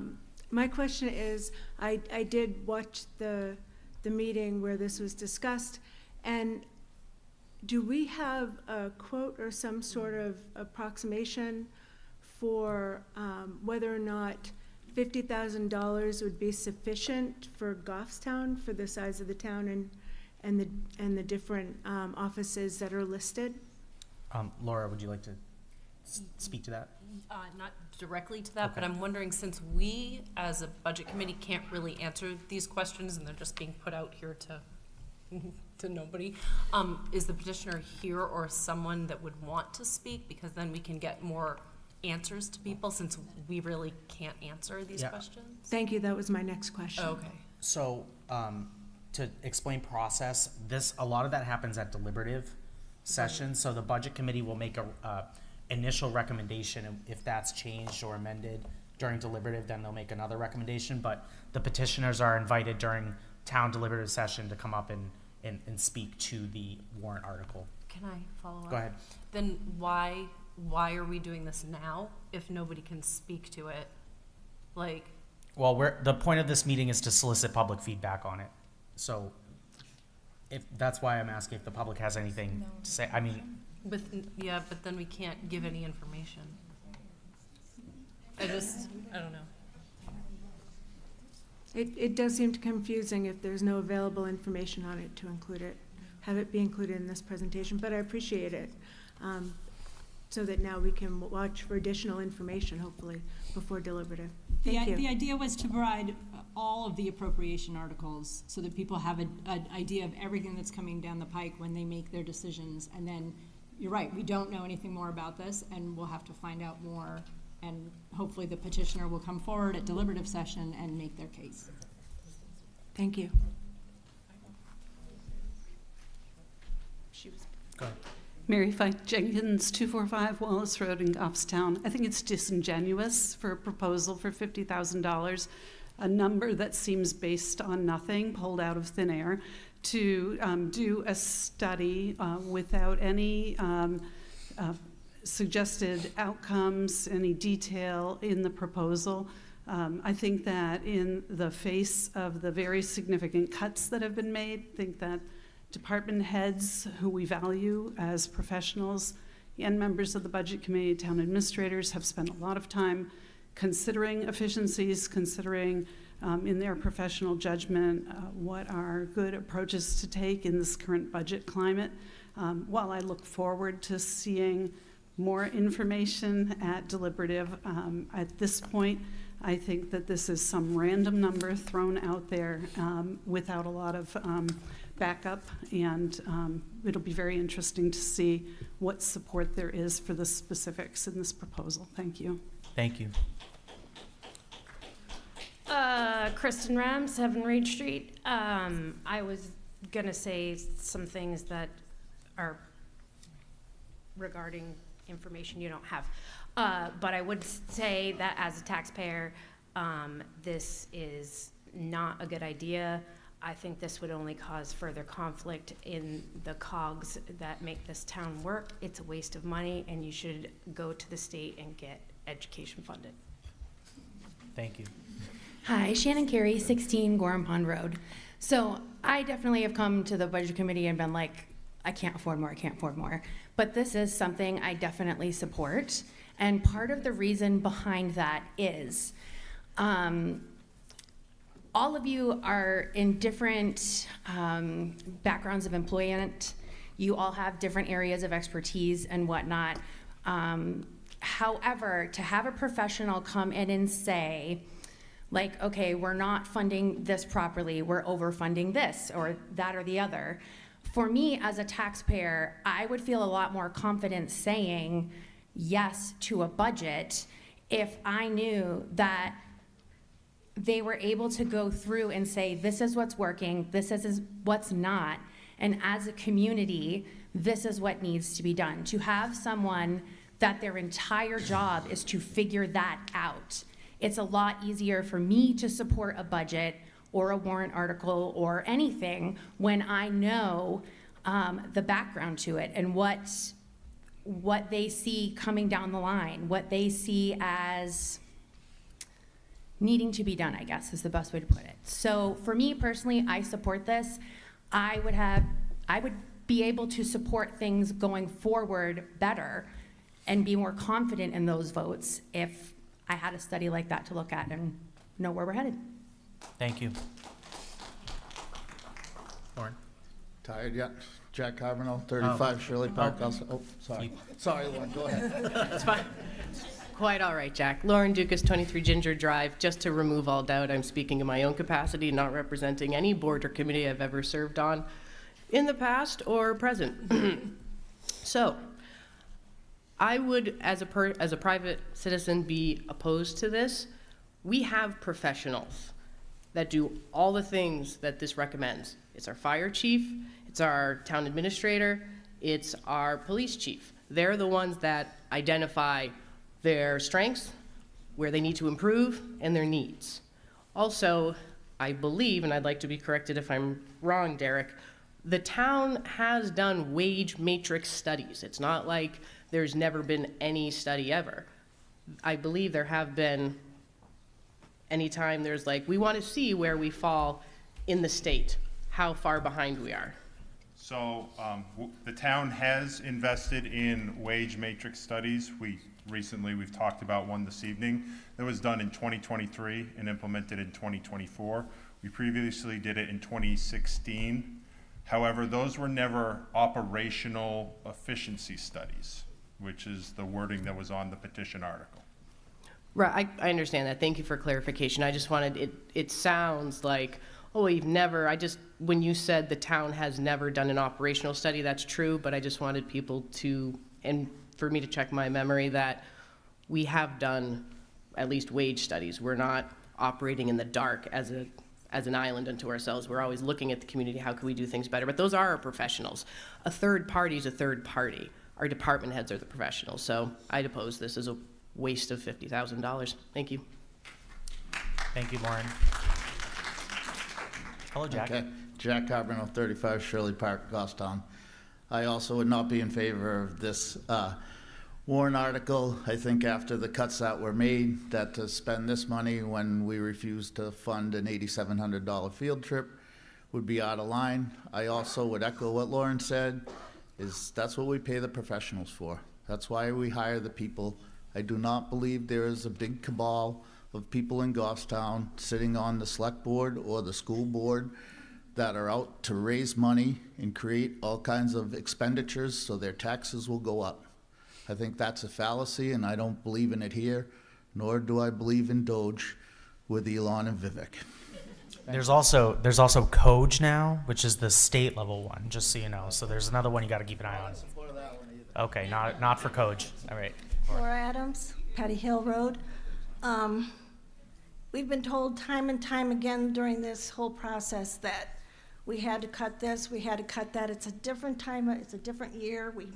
We really have to hold back on our taxes. And for $50,000 to come out, out of taxation after you've said all that. And there is, at the federal level and the state level, this isn't the year to do that. Maybe we can find something that the federal level and the state level will find, and then we'll say, hey, yeah, maybe that would be a good idea, but not this year. I'm not voting for it. Thank you. Thank you.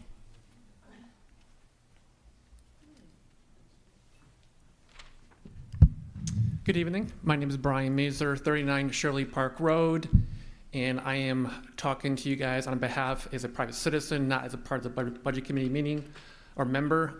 As you guys know, I did bring this subject up briefly in one of our meetings, if not two meetings, but since we had a lot of other work to contend with, we didn't give it ample time to really kind of deliberate and discuss. So therefore, I am the primary sponsor bringing this forth. There was a lot of good comments and questions out in the field. I do not know all the answers. I can tell you, based upon my initial conversation with one firm that does the type of work, it would be around $50,000 to do the study across the departments. And the whole idea is, and I'll just read here, again, it's my desired aspiration, I think the other co-sponsors for this efficiency study is to, if the voters deem to be prudent or worthy, but it's really to have a third party to audit further. Well, if they do it, it would further demonstrate the town's commitment to transparency and accountability. It shows residents that tax dollars are being used responsibly, building more public trust, and I think it's really important. Also, external auditors bring in a impartial perspective, ensuring that the evaluation is objective, unbiased, and focused solely on identifying areas of improvement. Now, I'm not saying personally that the town is being mismanaged. I just think as a professional, you always want to improve yourself and be more efficient. So that's why a third-party study actually does that. They'll reinforce what they are doing well, maybe areas they can improve, maybe areas maybe they're not doing as well. So I think it is very prudent that we spend these monies. Now, I will say, and I can't change it now, I am going to recommend an amendment during the deliberative to change it from an appropriation to donation. So it won't be a taxation to the community. I think that's going to be a change, but I can't do it now. It has to be done during deliberative. So I'll be happy to answer any questions, but really, it's really straightforward in regards to a study. I do have an example from another town. I'm not sure if I have permission to share it from that firm, but I do have visibility into what they can do and what they have done. Thank you, Brian, for that clarity. No. Just let people comment. Hi, come on up. Kristen Ram, 7 Reach Street. I just wanted to say that as a private citizen, not as an employee of the school, third party is strictly an opinion. It's nothing more. It's only well-versed people in marketing and reading studies saying this is what worked for them, this is what didn't work. We don't need it. Like Lauren said, we have the professionals. This is a complete waste of money. I hope somebody runs over a pothole and gets a flat tire because DPW couldn't fix the road.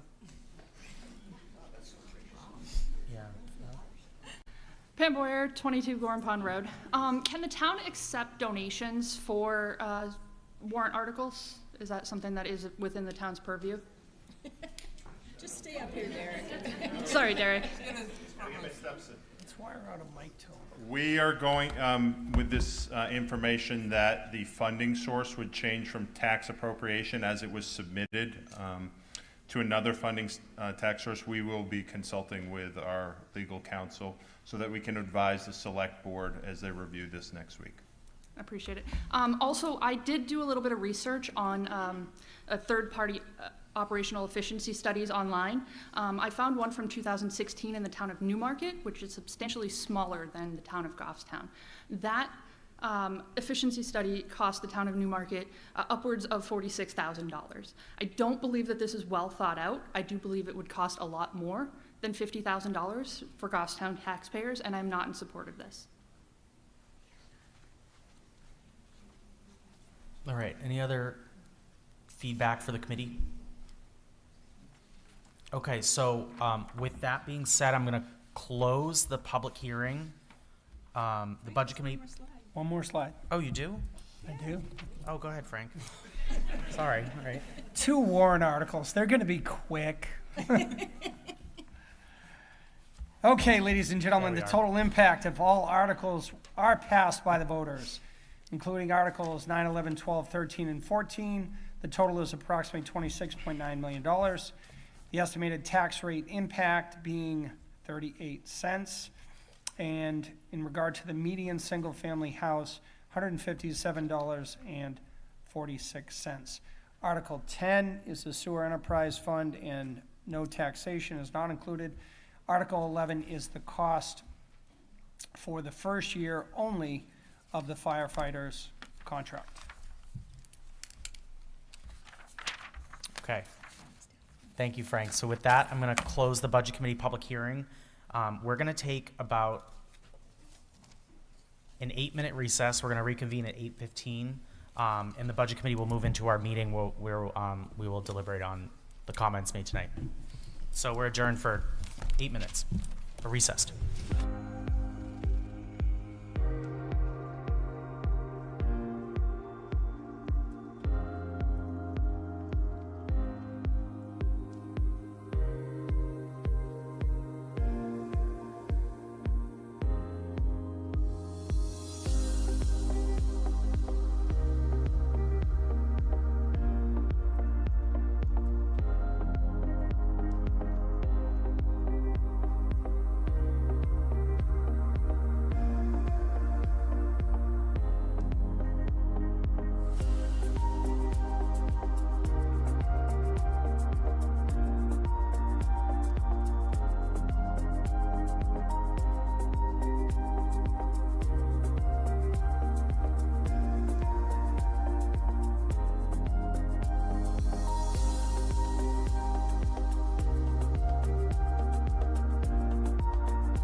So the Budget Committee is going to start our deliberations.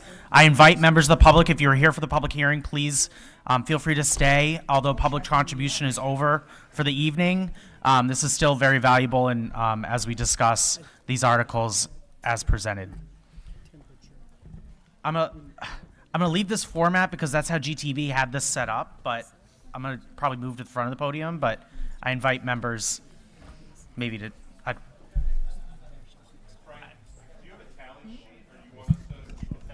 Please.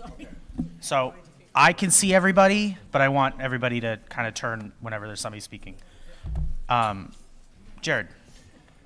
Just to move us along from a school district, I would like to vote. Oh, okay, I'm gonna go in order. Are we first? Yes. Sweet. Jared, do you have, I'm gonna call Article 2. Do you have a motion on Article 2? Yes, I do, Mr. Chair. I Thank would you. vote to recommend Article 2 of the school district to recommend our proposed budget of $57,152,484. All right, motion by Jared. Is there a second? Second. Seconded by Elizabeth DeBrule. Jared, would you like to speak to your motion? We heard some great conversation, some public feedback. I think that we have really deliberated across most of our budgets, all of our budgets. Sounds like the town is okay with the less than 3% proposed increase that we have. Knowing that I did bring to the school board what was cut by the budget committee, we understand where we are and the place we are, and we are ready to support this, though we haven't formally voted on it at this time. Okay, other discussions? Elizabeth, you seconded? Ditto? Other discussion? Samantha? Are we doing a voice vote? So this is recorded, so I'm going to ask a show of hands because per our rules, we have to state who votes against the motion as it's made. So I will state who votes in the negative per our existing rules. Okay. Any other questions or comments on this? All right, seeing none, all those in favor of Jared's motion to recommend the Budget Committee's version of the budget at $57,152,484, please raise your hand right now. Anyone opposed? Frank Hobbs opposed. Any abstentions? All right, motion carries 14-1-0. Jared, are you ready for another motion on Article 3? I am, Mr. Chair. I vote to I move to recommend Article 3, which is a $300,000 infusion into the capital reserve fund that would come from any unreserved fund balance, if any, at the end of this fiscal year, which would be June 30th, 2025. Is there a second to that motion? Second. Seconded by Elizabeth. Discussion, Jared? As stated, we initially went with $4,000 from the school board. I know that we talked about it at the budget committee. We asked if we could reduce this to $300,000, knowing that we would be moving a field payment, if you will. Skip that payment for this year. Knowing that we'd also be pulling $50,000 out for covering the two items that we have. These are two critical items, and we are asking for the budget committee's support for that critical infrastructure that's needed. Other discussion on this? As somebody, I'm just gonna say, as somebody who's typically opposed this, I was very pleased, and I'm glad there's school board members in the room that worked with the budget committee when I made a plea for them to reduce this amount. They reduced it per my personal request as a member, and I really appreciate that. So I think this is the first time you're gonna get me to vote for it. So thank you for that. Other discussion on this? All right, seeing none, all those in favor of Jared's motion to recommend the Article 3 of the school board budget, $300,000 deposit into the school capital reserve fund, please raise your hand now. All those opposed? Brian Mazur opposed. Abstentions? All right, motion carries 14-1-0. That covers the school. That is correct. All right, so we're moving on to the town. At this time, I want to call on Kelly Boyer to make a motion on Article Well, I gotta get them right. Article 10. Article 10. 9.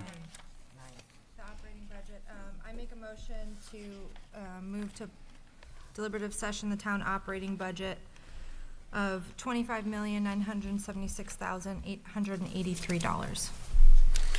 Just a point of order, is that a vote to recommend or not recommend? Recommend. Thank you. All right, so the motion is to recommend the budget committee budget of $25,976,883. Is there a second? I'll second. Second by Laura Stevens. Kelly, would you like to speak to that? No, that's okay. Okay. Laura? I think we compromised as a budget committee, and I think we brought it down a lot. I know there's such a small portion of the voting public here today, but I was surprised to hear how many people just felt good, like we had really taken it down and they could, look at the work we had done and support it. So, yeah, so I'm behind it. Other discussion? I always find like a good negotiation is when every party comes out of negotiation with something that they wish they could have gotten more of. And I think that we have, as chair, I can say we have multiple personalities on this committee. And to get to a point where I think that, we all feel like we've been heard and we had a moment to speak and contribute to the discussion, I'm pretty satisfied where the budget is. So thank you. I just want to thank you, everyone, for the work that we put in to do this. So, other discussion? Seeing none, all those in favor of Kelly Boyer's motion to recommend Article 9 in the amount of $25,976,883, please raise your hand now. All those opposed? Abstentions? Motion carries 15-0-0. All right, next up is the Sewer Enterprise Operating Fund. Or I can do the village water precincts, doesn't matter. We would prefer that you do all the towns and then do the water precincts after Okay. that. All right, that sounds great. So let's do the Sewer Enterprise Operating Fund. Is there a, Kelly, would you like to make a motion? Sure, I can make the motion. Second. Well, Thank you so much. we just like to hear it first and then. Real excited. Trying to find the correct amount. Yes, I have Thank it you in for mind. that. I appreciate it. I would like to make a motion to recommend the Sewer Enterprise Fund 2025 Budget Committee proposed budget of $2,236,574. Is there a second? Second. Second by Frank Hobbs. Wonderful. Discussion, Kelly? Great. This was something that the select board decided to move into a separate article. I think that's a prudent way, so to make sure that we know exactly where funds and revenues are going. I think this is a good way for voters to be able to make, more individual choices on certain parts of the budget. So I think that was a good decision by the select board. So with that, I just also too want to reiterate that this article has no tax impact. thank you. All right, all those in favor of Kelly's motion to recommend the proposed Sewer Enterprise Fund amount in the amount of $2,236,574, please raise your hand now. Those opposed? Abstentions? Motion carries 15-0-0. All right, Samantha, would you like to make a motion on Article 11? Sure.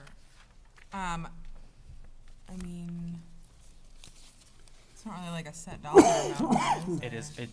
It will be a set dollar amount. Yeah, so I would like to make a motion that we, thank you, that we bring to deliberative session. The motion is to recommend. The motion is to recommend Yep. to deliberative session the firefighter CBA 3-year contract with an increase in 2025 of $136,983.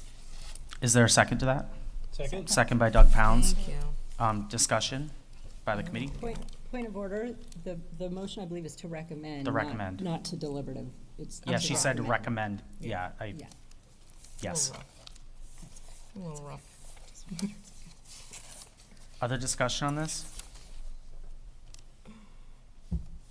None? Okay.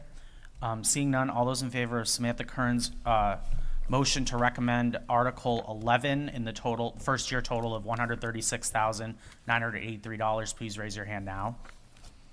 Those opposed? Abstentions? Motion carries 15-0-0. All right, next up. I can do this one smoother. Sure. I would like to call on Samantha Kearns for a motion. I motion to recommend a deposit from the unassigned fund balance of $350,000 into the fire department, the fire apparatus capital reserve fund. Okay, the motion is to recommend Article 12 in the amount of $350,000. Is there a second?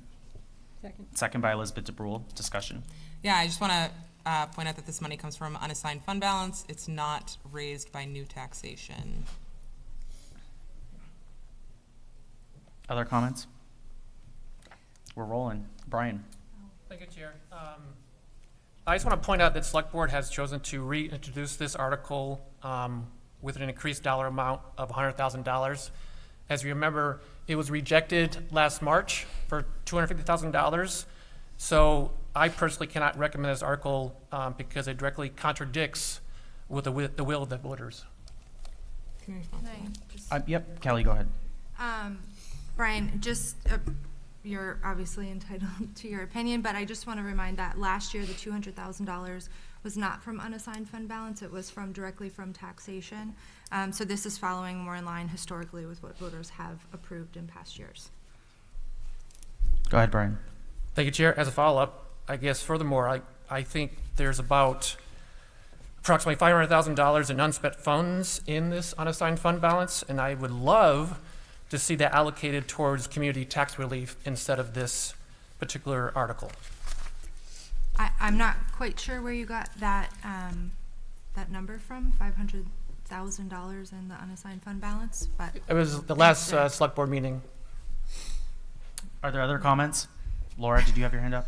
I did, but now I'm wondering about that amount. Elizabeth. I said this during our deliberations, during our regular meetings. The creation of this fire apparatus capital reserve fund is one of the smartest things the town has ever done. And putting this money in year after year, a little bit at a time, it helps all of us so much. This is a life safety issue. It's also a liability issue. We don't want to have apparatus that is not up to the job because we expose the town to possibly being sued. But in every way, this is a good decision. And in my opinion, this town needs more capital reserve funds, not less. They are regulated, voters still have a say in them, and they ultimately, it's just smart to save a little bit of money every year for these big purchases. I mean, I'm a little concerned, frankly, that we're not saving enough year after year. I think we're going to be cutting it really close in like 3 or 4 years. We're going to have some rocky years for this fund. So I strongly, strongly recommend supporting this fund. Laura? Thank you. Yeah, so this is kind of about the long game where putting, I mean, it's not a little, it's a lot of money, but aside year after year, because if something hits and we need it, then we're going to be asking the taxpayers for way more than this. So we may as well, little by little, to try and keep things even over time. Thank you. While I was not thrilled about the dollar amount being $350,000, I do understand the need for a fund like this. And I was also shocked to see how much interest that we were accruing with a higher dollar amount in there. So, I mean, the interest itself, like by having it in the fund, I think it's like a valuable resource for us because we're gaining on that. So while I'm not like necessarily thrilled about $350,000, I think the fund itself, we need to invest in it. So other comments on Samantha's motion? Go ahead. Yeah, I just want to, I know at our last budget committee meeting, I have the memo in front of us. When this was created, it had almost 2/3 majority when the CRF fund was created. And the only years that it was voted down were in the years when it was raised from tax appropriation and not from unassigned fund balance. And just echoing a lot of what everyone else has said, I wish that you would ask these questions when I was presenting, and so like more of the public could have heard them. You know, because now, I mean, half of the people are gone, and so they don't really get to hear the answers to these questions, and maybe they had these concerns and they didn't know to ask them. But yeah, I strongly support this. Thanks. Okay, so with that, all those in favor of Samantha Kern's motion to deposit or recommend we deposit $350,000, Article 12, $350,000 deposit into the Fire Apparatus Capital Reserve Fund, please raise your hand now. All those opposed? Brian Mazur opposed. Abstentions? None. So motion carries 14-1-0. All right. Okay, next up is the Select Board recommended special warrant article of $450,000. Do we have a motion on that? Well, no, the motion is to recommend or not recommend. I'll make a motion to recommend the $450,000 for the reclamation line. Okay, the motion by Kelly to recommend the $450,000 addition to the reclamation line that replaces what the Budget Committee cut out. Is there a second on that? Second. A second by Olivia. Discussion, Kelly? I think that, you know, when we look at the big picture of everything, this is something, Joe, you and I advocated for the road plan for years, so I would really hate to see that amount that we've been able to work up to dissipate, but I think it's something that, like I said earlier, the voters have proved time and time again that they're interested in investing and increasing that amount for overall work that we're doing to not only rebuild but maintain what we've already done. And while it might not have a significant impact on mileage potentially this year, the work that we have to do to adjust for increased costs that we've seen year over year will slowly over time, it will become more difficult to bring that budget up to a place where we can maintain at the level we have been. So I personally think that it's important, and the Select Board also thinks it's important to give voters a say in that because they have historically overwhelmingly supported that increase. So I think the Budget Committee did what they needed to do to remove it from the budget for proposed, but, you know, I think the voters have always had a say in that particular part of our infrastructure, and I think that it's important that they continue to have a voice in that part of our road plan. Thank you, Kelly. Other comments? Allison? I actually really like this idea. I know a lot of people are kind of irritated that the Select Board brought forth, and they had mentioned a couple other things, but I think this is a great way to have the voters have a say. We slashed the budget, as we all talked about extensively, and we don't know that, you know, that we were going after kind of an arbitrary number. When people haven't voted, we don't know what the town truly would accept or wouldn't accept. So we overcut, possibly, and I think this is a great opportunity to possibly get that funding back if the will of the people speaks that way. So it gives everybody the democracy that we're looking for. I'm going to go Brian and then Laura. Thank you, Chair. My opinion, I don't think we cut enough. I am not going to be a supporter of this because I think we spent a lot of time, arduous time, a lot of collaborative time. We came to, at least in my opinion, a very palpable percentage or number that most of the town couldn't get behind. I got behind it, I supported it, but with this additional warrant article, I cannot recommend it because of that. Laura? Yeah, so actually, Brian, it leads into my point pretty well, is that, yeah, I think we did a really good job getting the budget down, whether people think it's still too high, could be higher, whatever. But then it's not all or nothing. The public can vote on this specifically, and they didn't have to vote on, you know, over 2 million more.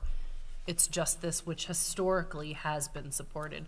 So I think this was a good opportunity to pull this out and, you know, yeah, use our form of government to really have the people have a more specific say. Olivia? I think it's important to send this to the voters. A lot of areas of town have been put off time and time again for road reclamation, including Pinardville. I think that it's time for the voters to say whether it's something that they support and make sure we're maintaining all areas of town for the roads. Doug? If I understand, regardless, this is gonna go to the voters, right? Whether we approve it or recommend it or not, right? Yes. So I'm not going to recommend this, and I think there's a lot of support for the what we have done as a budget committee for this year's budget. And I think this, in some respects, may actually put getting all the work we've done here, getting the other stuff passed, if people look at this and say that this is just too much, I'm not going to vote for anything. That's my thought. I mean, anyways, it is up to the voters at this point, but I'm not going to recommend it. So, thank you. Thank you. Jared and then Frank. Thank you, Mr. Chair. As many of you know, I've tried to stay out of the town side of votes or when cuts are made. This is one item that I know every Goffstonian, if that's what we're called, would always say, we need better roads. This is something that I was passionate about, and I voted to not cut this line. Therefore, because I voted to not cut this line, I will be voting to recommend this to be consistent. I think every taxpayer and non-taxpayer that's in Goffstown really looks at our roads and infrastructure as one of those primary things we must deliver, and cutting this line really took away from that. So I'm going to be voting yes to recommend. Frank? I think coming out of a default year with all the discussion we had about what the priorities were with the budget this year, the investment in our employees, and one of the things, when you have a plan of putting an investment in your employees, you have to be diligent in other areas. I won't be voting for this. I find it hard to vote for something that just about everybody voted to take out. Other comments? Laura? So I will be voting to recommend this, and because roads are something that affects everybody, it's not if you don't use that, if you don't have kids that do this, if you're not a part of this. So if we're gonna put more towards something, let's put it towards something that does affect everyone in town versus, groups that may or may not participate or use certain other services. The way I see this is I'm wearing two hats, right? So I'm a member of the public, I'm a taxpayer in Goffstown, and I have voted for road funding. I have voted for, in the ballot box, I will be voting for Article 13. But I think as a budget committee member, I think what's important to outline is the fact that we had this wonderful agreement about where we were at. Everybody took something out of it they're not happy with. If you remember how I voted, I was against taking this money out of the road plan. But now we came to an agreement. We came to a consensus as a committee, and we had miraculously, never thought it was going to happen, but we had almost, I think, a unanimous vote on the budget. And I'm very grateful for that. I think we did a really good job getting together and do this. And I think as a member of the budget committee, this is going to go to the public no matter what. But I think that the budget committee needs to stand strong and say, we didn't recommend this in the first place, and that's how we got to the consensus that we were in. So as a budget committee member, I'm going to vote no on this, but as a member of the public, I'm in favor of it, and I'm going to vote for it in the ballot box. And I don't think necessarily our recommendation is going to carry the weight. I think this will pass without us, but I think what's important is that we stand our ground and say we came to a good agreement, we came together. And so that's why I'm going to vote against the recommendation, but I understand what everyone's saying. Yeah. I'm going to let Peter chime in, and then Laura and Olivia. I definitely would echo that. I honestly can say this is one of the times where I'm not sure how I want to vote yet. I'm good on everyone else for knowing how you want to vote, but I'm not. I'm honestly it feels like new territory to me, because we're basically saying okay, we made the consensus and the compromises at the operational level on our budget in order to get it where we wanted it to be. I do have to say I appreciate that the select board discussed several articles with us, and that you only ended up bringing the one in the end, and that you went with the one that historically have the support, so that does matter. But I honestly am not even sure. I'm not sure if I should vote against it to say, hey, right? Our board is kind of saying this isn't, right for right now, only because we just are trying to limit that tax impact. And so I'm voting no because of the tax impact, or I'm voting yes because I do support it overall. And I think it's a wise investment, and it's going to save us money over the long run to spend it now as opposed to spending it later. I don't know. I almost want to ask others, like, what do you think? Should we be voting based off of like what we think of the 450,000, or what we think of this article going to the voters? I'm not really sure. It's a discussion. Yeah, Laura, go ahead, then Olivia. Thank you. Yeah, so I think, I don't think it negates, because I agree with you, Joe, we amazingly came to this budget that we recommend. I don't think it negates that for me, having this as an article that I will be, that I'd like to recommend, because of the reason I stated, whereas this is something that does affect everyone, and since we took out a lot of stuff, I don't mind saying, yeah, hey, I do actually think this still is a good investment in the town. I don't feel like it undermines or negates the work that we put in, because we're still putting forward that budget specifically. So I think it is two separate things to me anyway. Thank you. Olivia? Excuse me. I think it's important that this goes in front of the voters, because this is the way it works. You know what I mean? Like, the ambiguity of where the budget committee member starts and ends and where the public member starts and ends can get really gray. And this is the opportunity that the budget committee didn't have a unanimous vote on this specific line. The select board rep made their position clear. The select board made their position clear in still valuing it, but hearing the budget committee in that we weren't comfortable with that many warrants when it was 3. So I think it is important that it goes to warrant, because then we as budget committee members and the rest of the public gets to vote as they see fit on this specific article. Thank you. Elizabeth? Yeah, I mean, you really did sum up, Joe, exactly how I'm feeling, and you and Peter. And I mean, normally I don't do this, but I'm going to do the same thing you're going to do. As a private citizen, I'm going to vote for this. But as a budget committee member, I feel a little bit like it's a bait and switch to people. I mean, we made this priority. We said we were going to stick to it. And I don't know. It just doesn't sit well with me for the committee to recommend it. I'm glad it's going to the voters, and I will individually support it, but I think as a committee, we do need to deal with good faith with the public and stick to what, we took this money out. I think we gotta stick by it.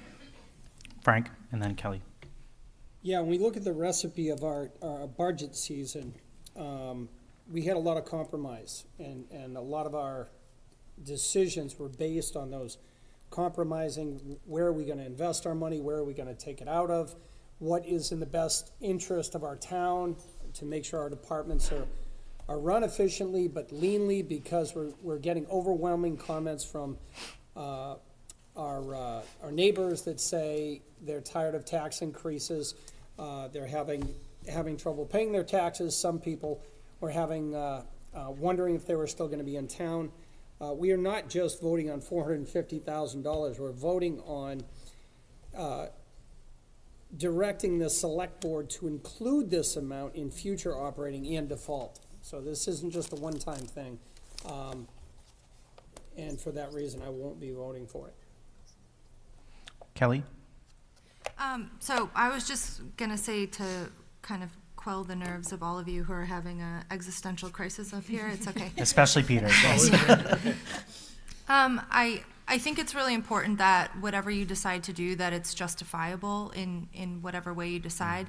As a select board member on the budget committee, I'm not an independent member of the budget committee, so my votes are often the will of my board as a collective, whether or not I as a taxpayer or I as an elected official agree with those things.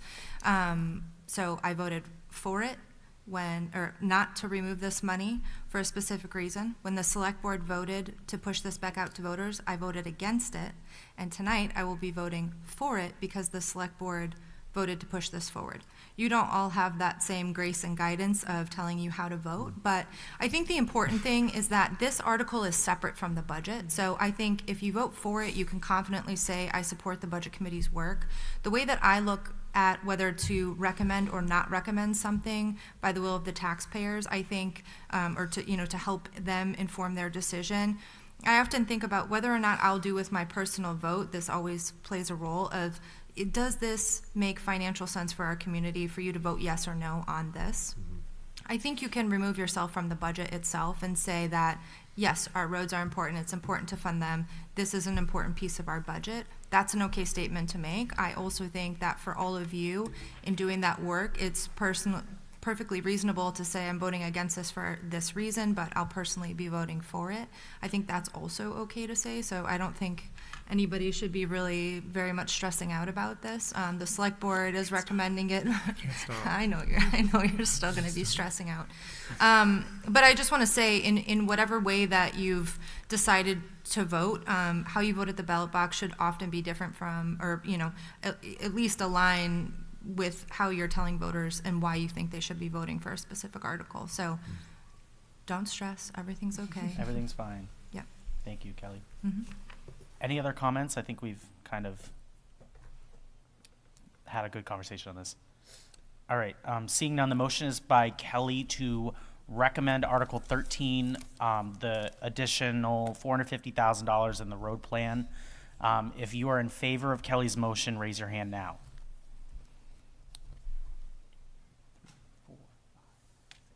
Okay, if you're opposed, raise your hand. Mark Raynaud, Richard Manzo, Brian Mazer, Doug Pounds, Israel Carey, Samantha Kearns, Elizabeth DeBrule, Frank Hobbs, Joe Alexander.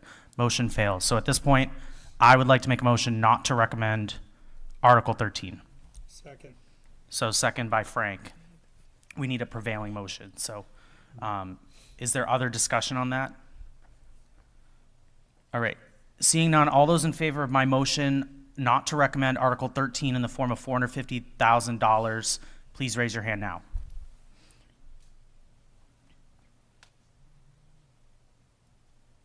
Those opposed?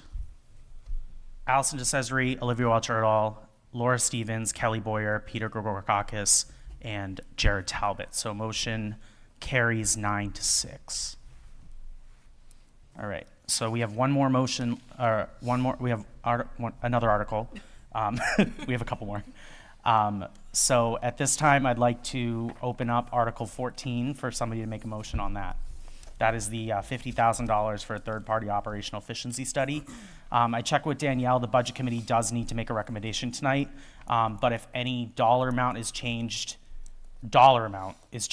specifically in this article, we would then have another opportunity to vote on this later, after deliberative. Point of clarity, also funding source as well? Yeah. As stated by the petitioner? I believe it's just dollar amount. We will have a clear answer for you. We are going to check with both of those items with the town attorney. Traditionally, it has been when there's a appropriation. But Go ahead. okay, I have a clarifying question then for when you reach out to our legal counsel, Derek, is because if the funds were to be raised through a grant, which would be offsetting revenue donations, we can't accept without it. There's like a whole slew of things, but if there's not an appropriation from taxation, this committee then would not vote on it. I'm sorry, can you repeat that? So if the funding for the article would be from donations, is that saying we're appropriating? There would still be an appropriation, there would be an offsetting revenue. So then I guess, What we would recommend to the petitioners, if they were going to amend it, is to change the dollar figure by $1. right. Thereby giving the governing body and the budget committee the opportunity. We are seeking clarification on that. You already know my next couple questions. Thank you. Yep, got it. Yep. Okay, so is there anybody that wants to make a motion on this? Kelly? I just, I don't know if anybody wants to make a motion or not. Like I said, this hasn't come before the select board. I have a literal list already written out of questions, and I think if we're not gonna address the questions, tonight, I can't even entertain this without a lot more context and information. And I understand, and that's why I checked with Danielle, and she indicated that we had to make a recommendation tonight. Can we all abstain? No. No, you have to No, there needs to be a recommend or not vote. recommend. So we have to, like, right now, where all of us are like, I'm not making the motion, are you making? So somebody has to make a motion, Yes. somebody has to second. So, I mean, if we have to do this, I'll do it, right? I make a motion that we recommend, Not recommend. that we not recommend. Well, or recommend. Well, I mean, it has to be in the positive, right? I mean, I Yeah. want us to just talk about it. So I'm gonna make a motion that we recommend $50,000 for a town occupational efficiency study to be raised by taxation, right? Is that it? All Is right, that the so, motion? yeah, motion by Samantha to recommend the town efficiency study in the form of $50,000, seconded by Frank Hobbs. We gotta move it. We gotta All keep the right, wheels discussion there? Yeah. Yeah, there's, go ahead. Go ahead. Yeah, so I made this motion so that we could get these wheels moving, right? Because we got to do it.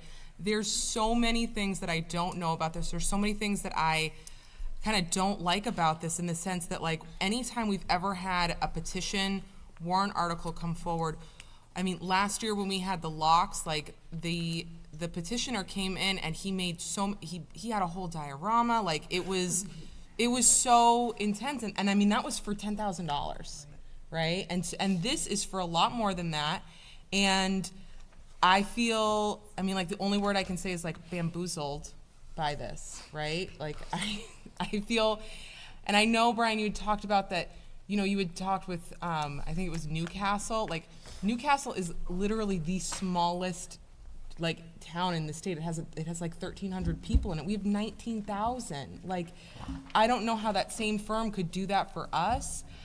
When I hear, like, occupation efficiency study, I'm like, okay, so does that mean, like, is the library doing exactly what the library is supposed to do with the best dollar amount that they have? Like, I think that, you know, I guess this kind of echoes what everyone else says, that I think I can confidently say already that the answer to that is yes, that they are doing their job right now to the best of their ability. I don't think that they're wasteful with their funds. And I think that that's true for every single town department. So you made a motion to recommend the article, and you're speaking against recommending it. So what I'm asking you is, are you in favor of recommending it or not? No. So please withdraw your motion. Okay. I mean, I just want to. Would somebody like to make a different motion? All right, Brian, go ahead. Thank you, Chair. And I'm carrying two hats here, but as a Budget Committee member, I make a motion to not recommend this petition warrant article as presented. Second. I feel bamboozled. It would- So go ahead. So with that, Brian, would you like to speak to your motion? Yeah, and the reason being is because there's been some other introspection, time here talking to or hearing from citizens, and I did think about this even prior coming to tonight, that as a private citizen, I will make a motion to amend it during the deliberative, but as of how it's presented tonight, and as my capacity at Budget Committee, I cannot support something that is going to be through a tax appropriation. All right, great. Is there? I'm hesitant to even open this can of Yeah, worms. I feel like. Open it. Go ahead. Say. I'm not opposed to an efficiency study. I actually think there could be some merit to it, but my feeling is that this is not the year to do it. We made so many hard cuts this year, and I can't see now saying, well, we're going to spend $50,000 on this, but we cut all these other really, really essential things. And the other reason is, as I think I mentioned talking to some of my colleagues, I mean, we've got all these vacancies to fill. We're hoping that this new compensation plan is going to allow us to sort of stabilize the personnel issue. So I don't think we're really going to get a good slice this year of like where we are as far as efficiencies go, because right now everybody's filling in for everybody else and working crazy hours, and maybe if we wait a year, we would get a better sense of where there's real issues versus where there's just sort of temporary issues. Thank you. Olivia?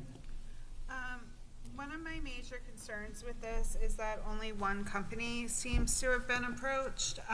When any of our other departments have done any kind of projects and received any kind of quotes, it was requested and expected that they would bring multiple quotes and offers to the table.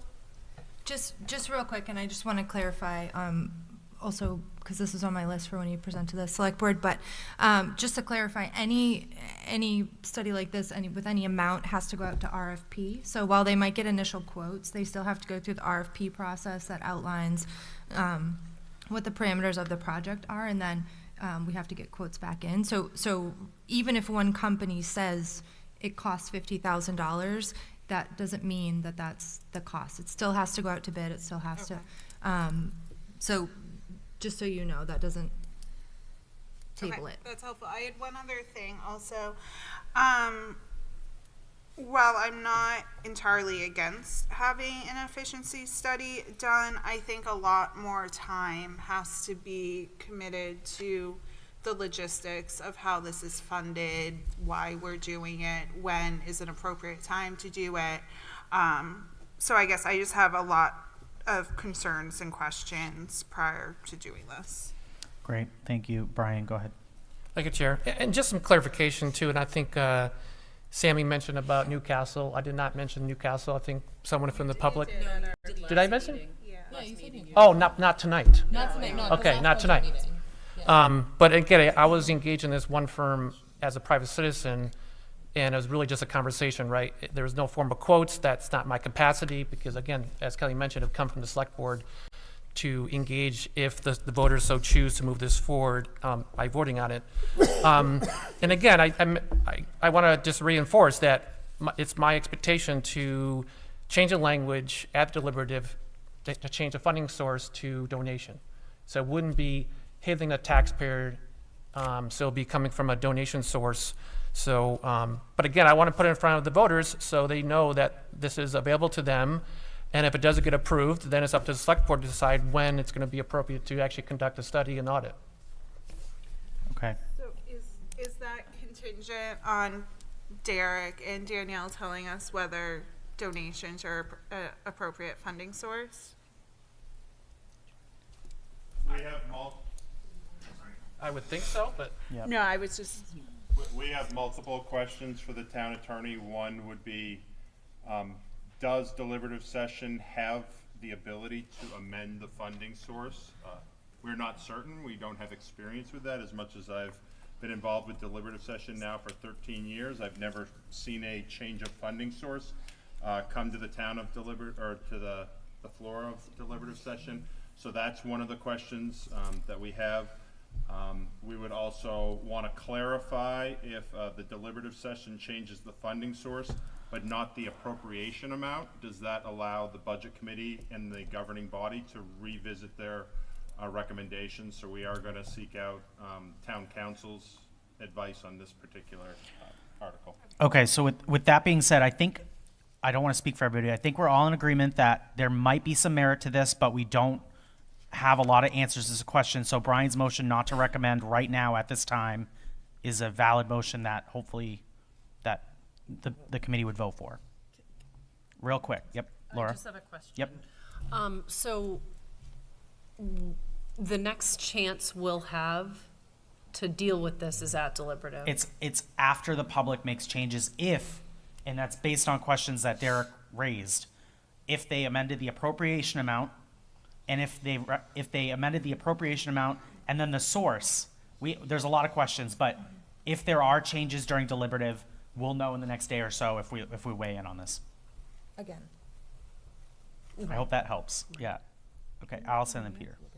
I just wanted to actually bring up kind of a general, and maybe this is for future articles that come forward like this.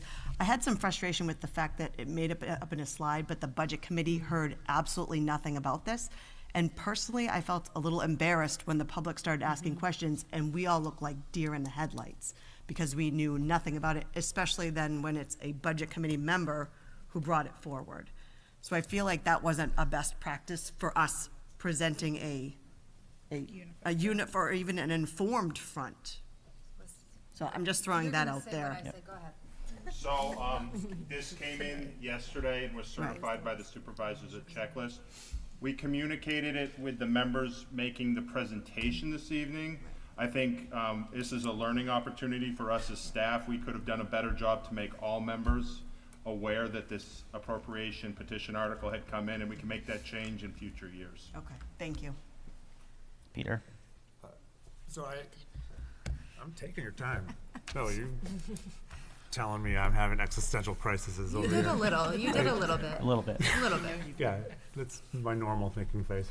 Okay, I have questions, so I don't want to vote yet.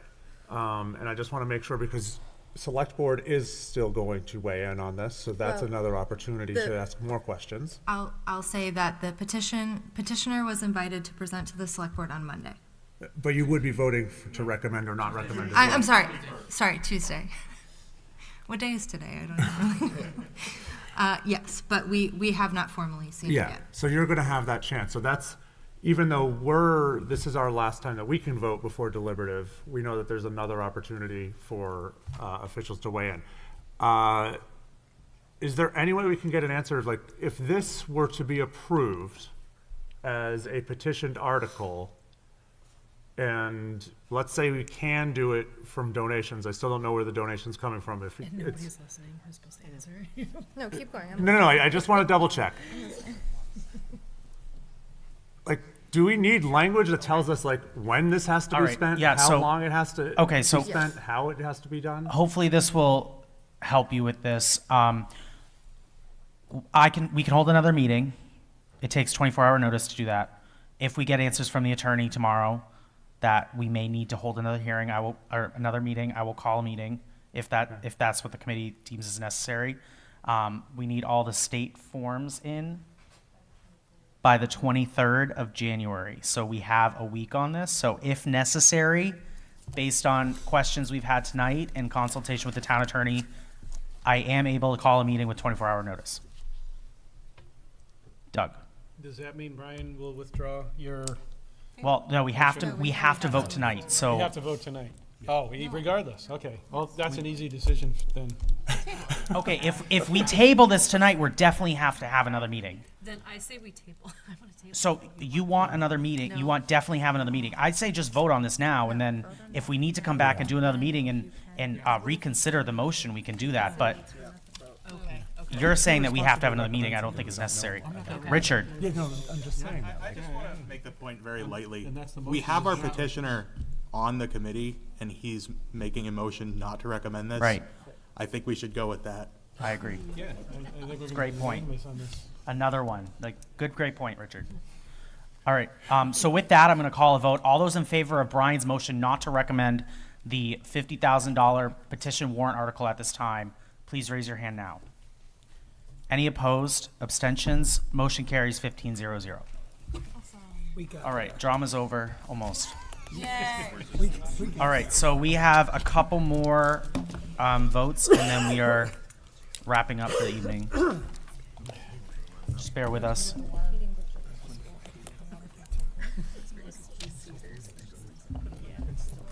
No problem.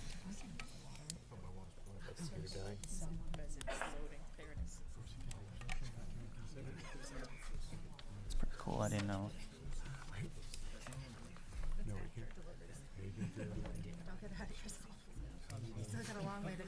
All right, so at this time, I would like to call on Mark Raynaud to make a motion on the Goffstown Village Water Precinct. Mark? Yep, I'd like to make a motion to recommend the village water precinct budget. In the amount of? $3,123,461. Is there a second to Mark's motion? Seconded by Richard Manzo. Discussion, Mark? All set? All set, yep. All right. Seeing none, any further discussion on this? All those in favor of Mark Raynaud's motion to recommend the Goffstown Village Water Precinct budget in the amount of $3,123,461, please raise your hand now. Any opposed? Any abstentions? Motion carries 15-0-0. Because we don't have a Grassmere Village Water Precinct member, Mark, would you like to make another motion?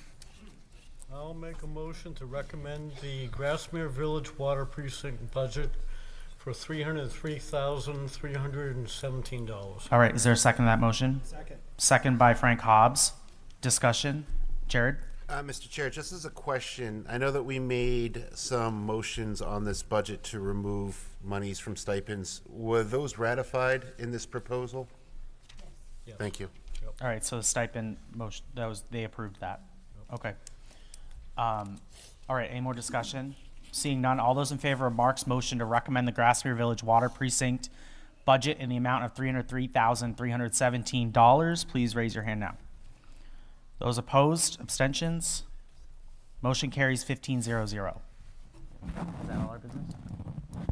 Sewer? We don't have minutes. All right, I'm going to table the minutes till the next meeting. Any new business for the committee? I just want to take a point of personal privilege to thank Derek and Danielle for all the work they've done in the past couple days. Elizabeth and I were on the phone at like 9, and then she emailed me at 12:30, and then we got a response from Derek at like 8 or 9, and they had interviews and all this stuff during the day, and I just can't thank them enough for the staff time they put into this. So thank you very much to both of you. Much appreciated. Oh, okay. I thank the school too. You guys are right. Thank you. All right. With that, is there a motion to adjourn? Motion to adjourn. Motion by Kelly, second by Mark. Any discussion? Seeing none, all those in favor? Aye.